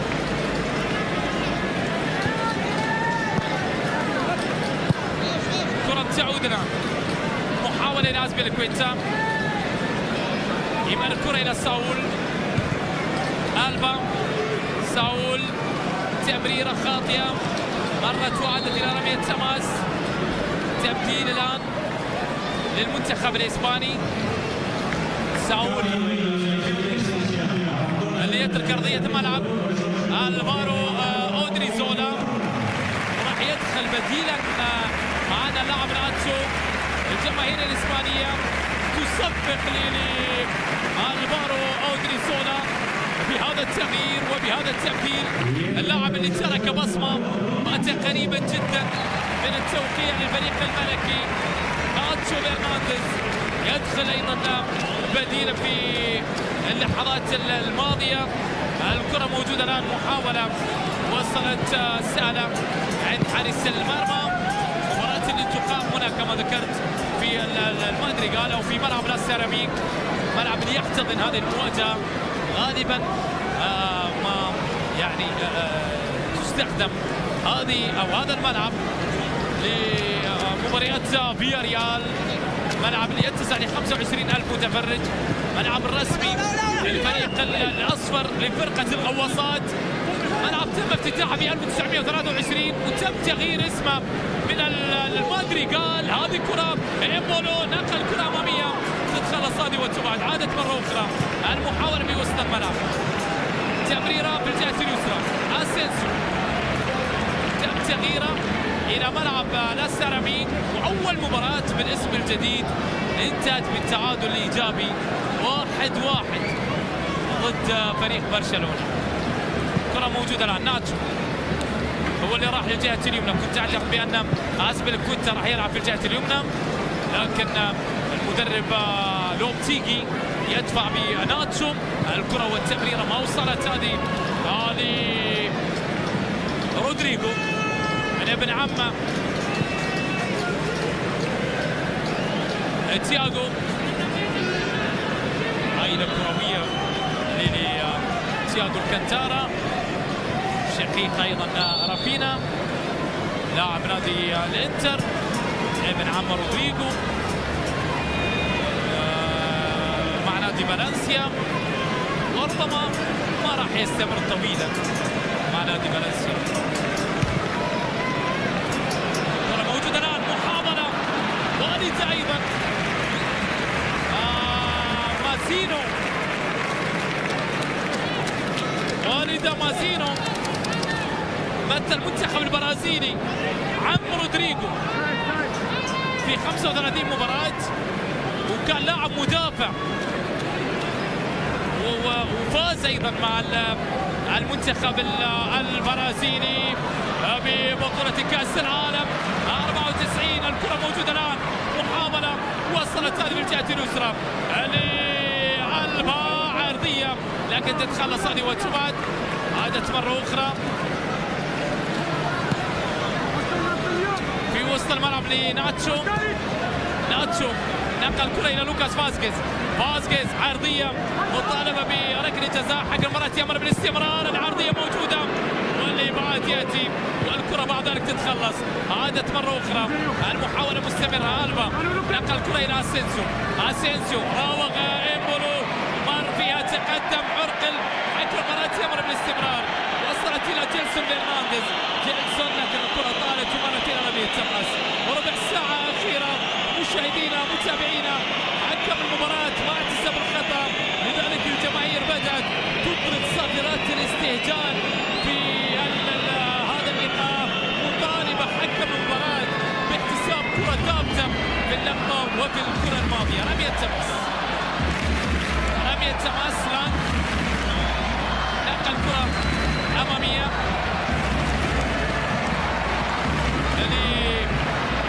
ميلسون، لانج اللي دخل في اللحظات الماضية، لاعب نادي بازل 27 سنة لميشيل لانج، يلعب مباراة رقم 24.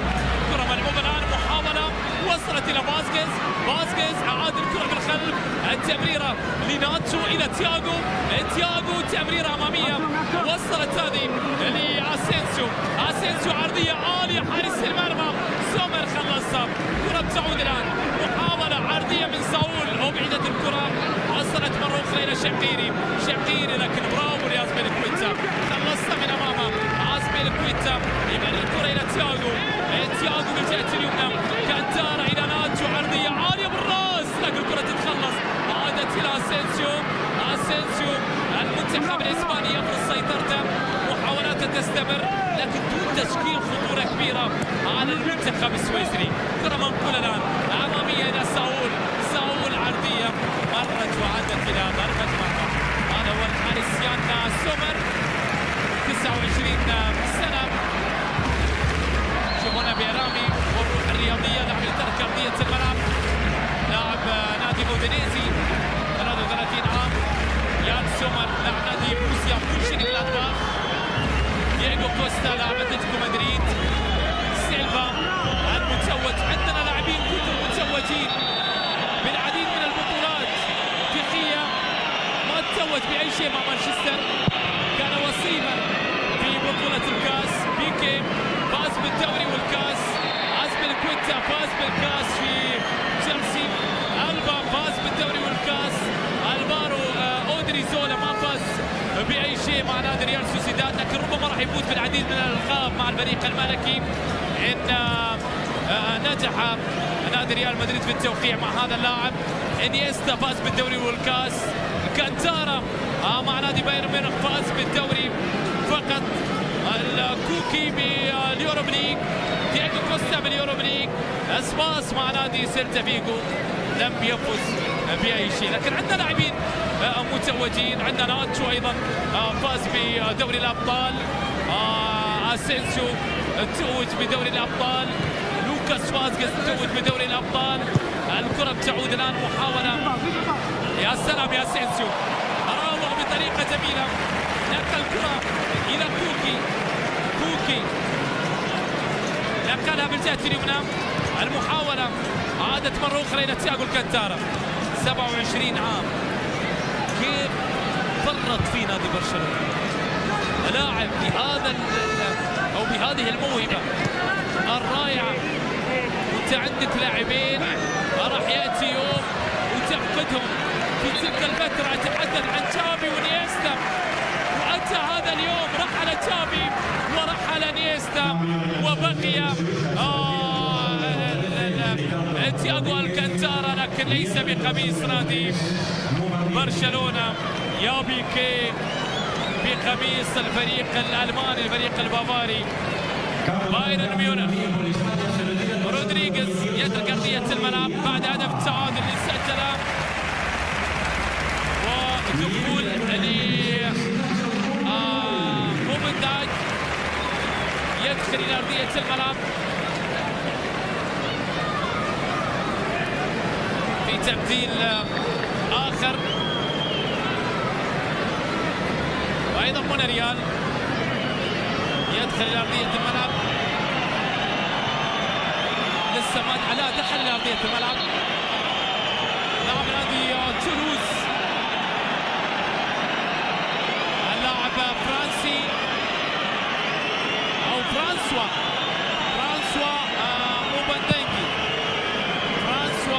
موبندانجي اللي دخل إلى أرضية الملعب بالنسبة للمنتخب السويسري. 27 سنة، لاعب نادي تولوز في الليغ 1. الكرة موجودة الآن، مباراة رقم 17، تمريرة خلف المدافعين لكن يخلصها المدافع المميز اللاعب أكانجي، لاعب نادي بروسيا دورتموند مانويل أكانجي، لاعب اللي عنده 22 سنة فقط، لاعب لبازل، لاعب بروسيا دورتموند، يلعب المباراة الخامسة، يلعب بجانبه جورو، واعتقد في كأس العالم بيتكوفيتش راح يعتمد على فابيان شار لاعب نادي ديبورتيفو لا كورونيا. هنا المهارة الجميلة من اسينسيو والمراوغة، وبعد ذلك الكرة اللي ضاعت، وراح يعتمد على مانويل أكانجي في الخط الخلفي. ليستنشتاينر طبعا أكيد يلعب مباراة المئوية بالمناسبة، هذه مباراة رقم 100 مع المنتخب السويسري. ستيفن ليستنشتاينر 34 سنة، مباراة المئوية، عنده 8 أهداف، صنع هدف في هذا اللقاء. رودريغيز ترك أرضية الملعب، مباراة رقم 53، 25 عام فقط، نجم الميلان. كرة تعود الآن، محاولة في وسط الملعب. عندهم أيضا اللاعب دينيس زكريا لاعب روسيا مونشن جلادباخ. كرة ملعوبة الآن، محاولة في وسط الملعب لتياغو الكانتارا، تمريرة ساول، نقلة إلى مونريال يبعد عن زميل، يعيد الكرة للجهة اليمنى لكوكي. زكريا بالمناسبة، دينيس زكريا وقع ل5 أعوام، هذه كرة لساول إلى اسينسيو العرضية، مرت وعدت إلى رمية تماس. وقع عقد لبروسيا دورتموند أو لبروسيا عفوا مونشن جلادباخ 5 أعوام، كان بديلا لمحمود داوود اللاعب اللي ينحدر من اصول سوريا، لكن مثل المنتخب الالماني بالمواهب الشابه 22 سنه. لوب لم يستدعي ولم يمثل المنتخب الاول بعد. دينيس زكريا كان هو البديل لمحمود داوود. زكريا انتقل الى بروسيا او عفوا محمود داوود انتقل الى بروسيا دورتموند، ودينيس زكريا يرتدي قميص بروسيا مونشن جلادباخ قادما من نادي يونغ بويز. كرة ملعوبة الآن، محاولة للوكاس فاسكيز نقل كرة عرضية وبعدت الكرة، عادت مرة أخرى في وسط الملعب، التمريرة للونغ إلى شقيري ما شاهدنا كثير، ما تحرك كثير، تعودنا بأن نشاهد تحركاته وأن يسعد دائما دفاعات الخصوم الكرة العرضية، لكنها مبعدة من مونريال لاعب نادي أرسنال. وأرسنال يدخل مرحلة جديدة الآن رحلت ما بعد أرسن فينجر من 96 وهو متجمد في مقعده كمدرب للجنرز المدفعجية، لكن غاب عن منصات التتويج، وبعد الضغط الكبير قرر أرسن فينجر بأن يرحل عن نادي أرسنال. الكرة موجودة الآن، محاولة وصلت إلى فاسكيز، يا سلام، لكن الكرة ضاعت، هي وصلت كيف بطريقة رائعة ولا بالخطأ وصلت إلى رودريغو، لكنها ضاعت في النهاية. شوف المحاولات، 14 محاولة لإسبانيا مقابل 5 محاولات فقط لسويسرا. جيرارد بيكي، مونريال يضغط، عادت الكرة الآن إلى مونريال يمرر الكرة في وسط الملعب لتياغو، إلى مونريال العرضية وبعدت الكرة، والمحاولة بعد ذلك تعود إلى إمبولو. مونريال لاعب عنده 32 سنة، عنده هدف وحيد سجل مع منتخب بلاده في التصفيات المؤهلة لكأس العالم، وإن لم تخطئني الذاكرة كان في مرمى المنتخب المقدوني. أذكر تلك المباراة جيدة، معلقا على تلك المواجهة اللي فاز فيها المنتخب الإسباني بنتيجة 4-0. الهدف الرابع كان الهدف الثالث كان عن طريق اللاعب مونريال. كوكي يمرر الكرة بالجهة اليمنى، لكن بعد رحيل أرسن فينجر بعض الإشاعات والأخبار بأن أرسن فينجر ربما يأتي ليدرب نادي ريال مدريد. الكرة موجودة الآن، محاولة عدت وصلت الآن إلى شاقيري هجمة عكسية مرتدة، ساميروفيتش الجهة اليمنى، هذه خطيرة المحاولة، والكرة للمنتخب السويسري اللي يبحث عن انتصار الثاني في تاريخ مواجهات المنتخبين. سبق أن تواجهوا في العديد من المباريات.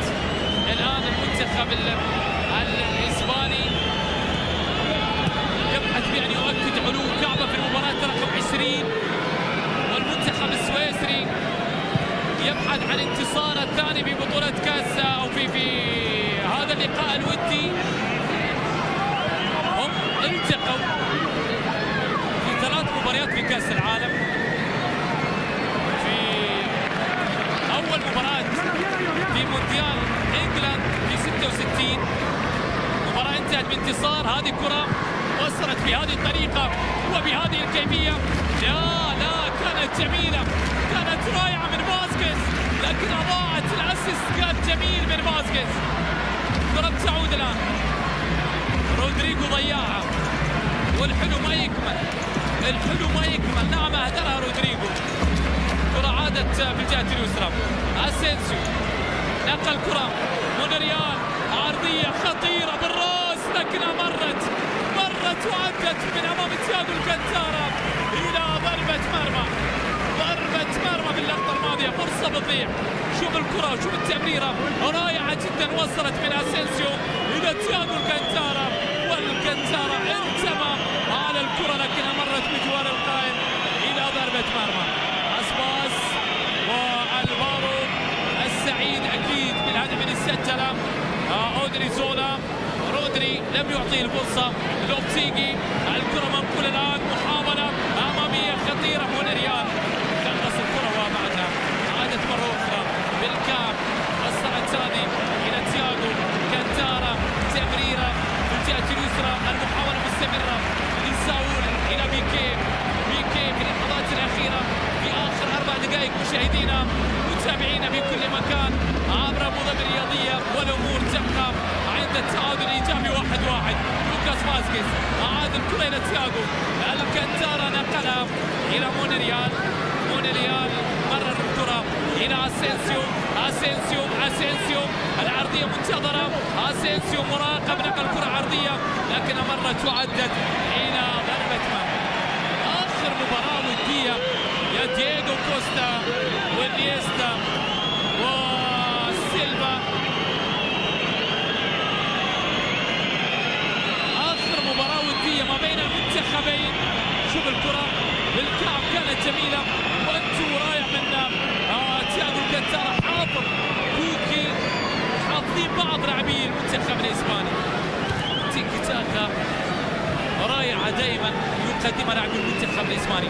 آخر مباراة كانت في 89 قبل تقريبا 28 سنة. آخر مباراة جمعت المنتخبين ودية، وآخر مباراة بشكل عام كأس العالم 2010. هنا لوبتيجي مدرب أكيد عنده طموحات وأحلام كبيرة، مدرب اللي قال بأن الفوز على الأرجنتين أصبح جزءا من الماضي. الانتصار العريض على المنتخب الأرجنتيني يقول بأن أصبح جزءا من الماضي. نبدأ بالتفكير في المباريات القادمة. الكرة موجودة الآن عرضية وصلت إلى ساول هياها إلى كوكي نقلها.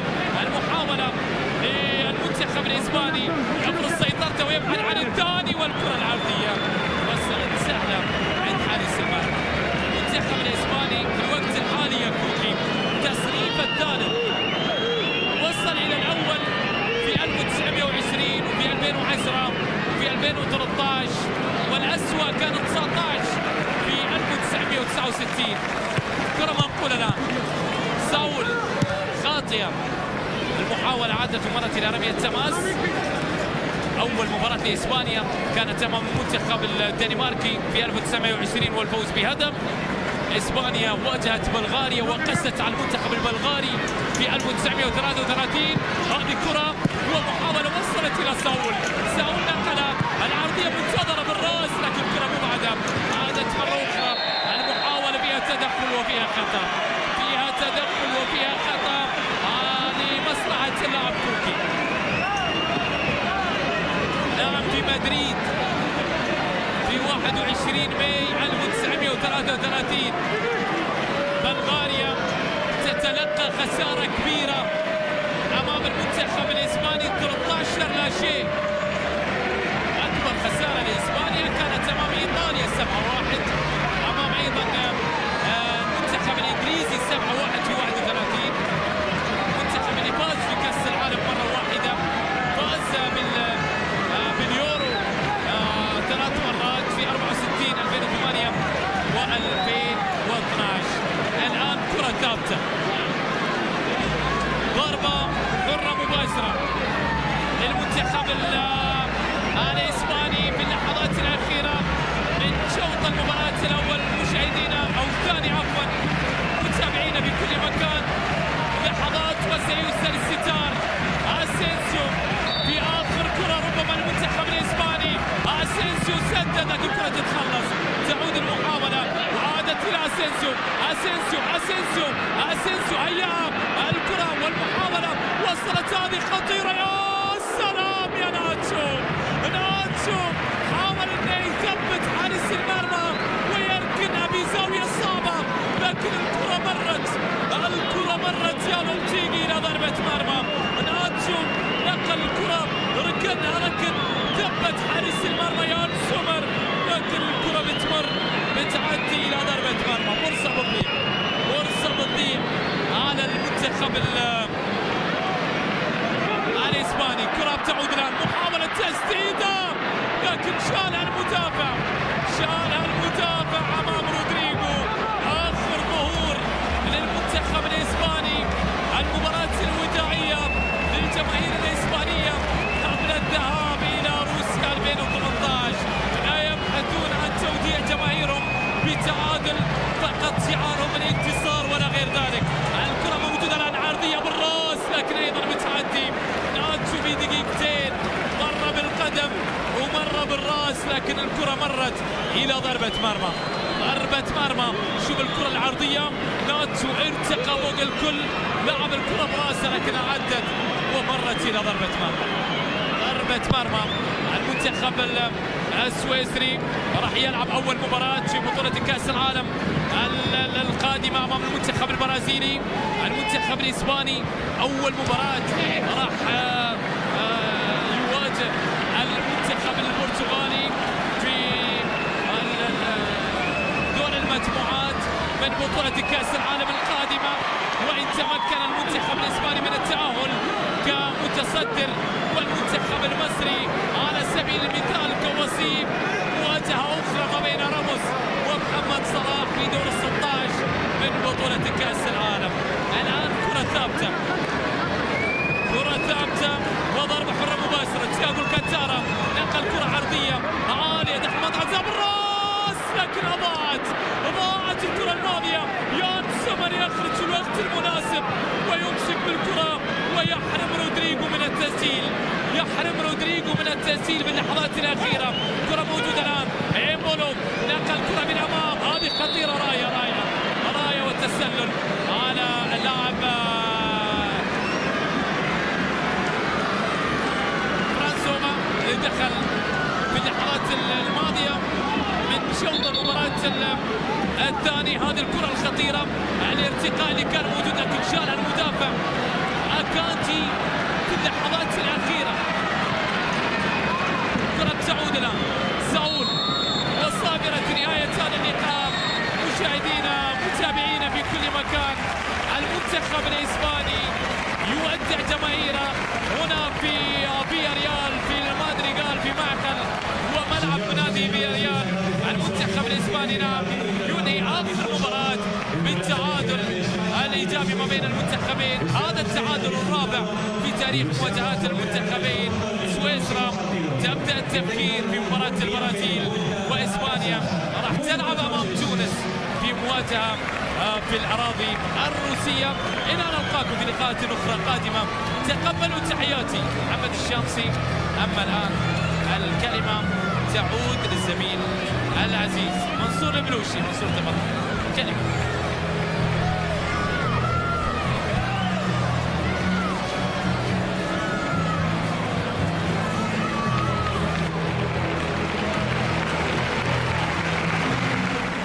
شكرا للزميل محمد الشامسي. إذا رغم كل المحاولات الإسبانية التعادل الإيجابي كان سيد الموقف.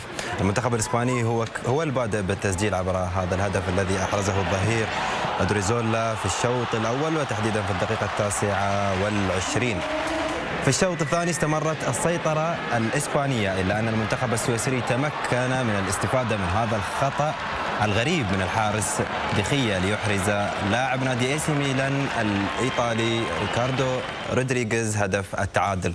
نيكولا، على الرغم من أنها مباراة استعدادية إلا أن الجدية كانت حاضرة في أداء المنتخبين. المنتخب الإسباني تكبد هدف التعادل، لكنه حاول خلال ما تبقى من المباراة أن يتعادل ولم يوفق. نعم، بكل صراحة إسبانيا قدمت مباراة كنا نعرف أنها ستقدمها بتلك النوعية الجيدة وبتلك الهجوم مع العديد من اللاعبين وتقدم الظاهرين. المشكل الوحيد ربما ديغو كوستا لا يقنع بعد، هو على رأس حربة أول وغير مقنع إلى حد الآن. ذلك هذا هو مشكل مهم، ولكن باقي الفريق حتى عندما كانت هناك بعض التبديلات نرى هنا الهدف. وكما ذكرنا سويسرا لابد أن تهاجم بأكثر عدد من اللاعبين، وأول مرة تقدمت وهناك خطأ من ديخيا وأعتقد كان بإمكانه إبعاد الكرة ولكن أخطأ. ولكن مهاجمي سويسرا تقدموا هنا 5 لاعبين وربما 2 أيضا خارج المنطقة كان يحاول أن يسجل، ولكن بعد تسجيل الهدف سويسرا عادت مرة أخرى إلى الدفاع وانطلقت إسبانيا في الهجوم ولم تكن محظوظة، ولكن نوعية إسبانيا لا شك فيها. كابتن فهد، خطأ غريب من حارس بقيمة دخية يلعب على أعلى المستويات. صحيح، يعني غير متوقع من دخية. دخية دائما ما يكون قيمة مضافة للفريق، شفناه مع مانشستر يونايتد، اللاعب من أهم اللاعبين وقيمته في حراسة المرمى، لكن خطأ غريب من دخية يضع كثير من الشكوك. وأحيانا منصور بعض النتائج في المباريات الودية تضع كثير من الشكوك لدى المدرب وطريقة اللعب. خطأ قد يحصل كثيرا، لكن مؤثر في رايي الشخصي على النتيجه بشكل عام، لان معنويا المنتخب الاسباني، وقبل المباراه كنا نتكلم منصور عن الشكل الهجومي مع المنتخب الاسباني. اكبر شك يعيشه مدرب المنتخب الاسباني الشكل الهجومي، اللي انا اعتقد انه حاول باكثر من طريقه. كوستا لم ينجح مع المجموعه، كثير من التغييرات على الطرفين، لكن مباراه وديه معنويا استفاد منها المنتخب السويسري. لكن انا اعتقد ان الشكل الهجومي بالنسبه للمنتخب الاسباني في كثير من شكوك. اتكلم عن اللاعبين المهاجمين، ما اتكلم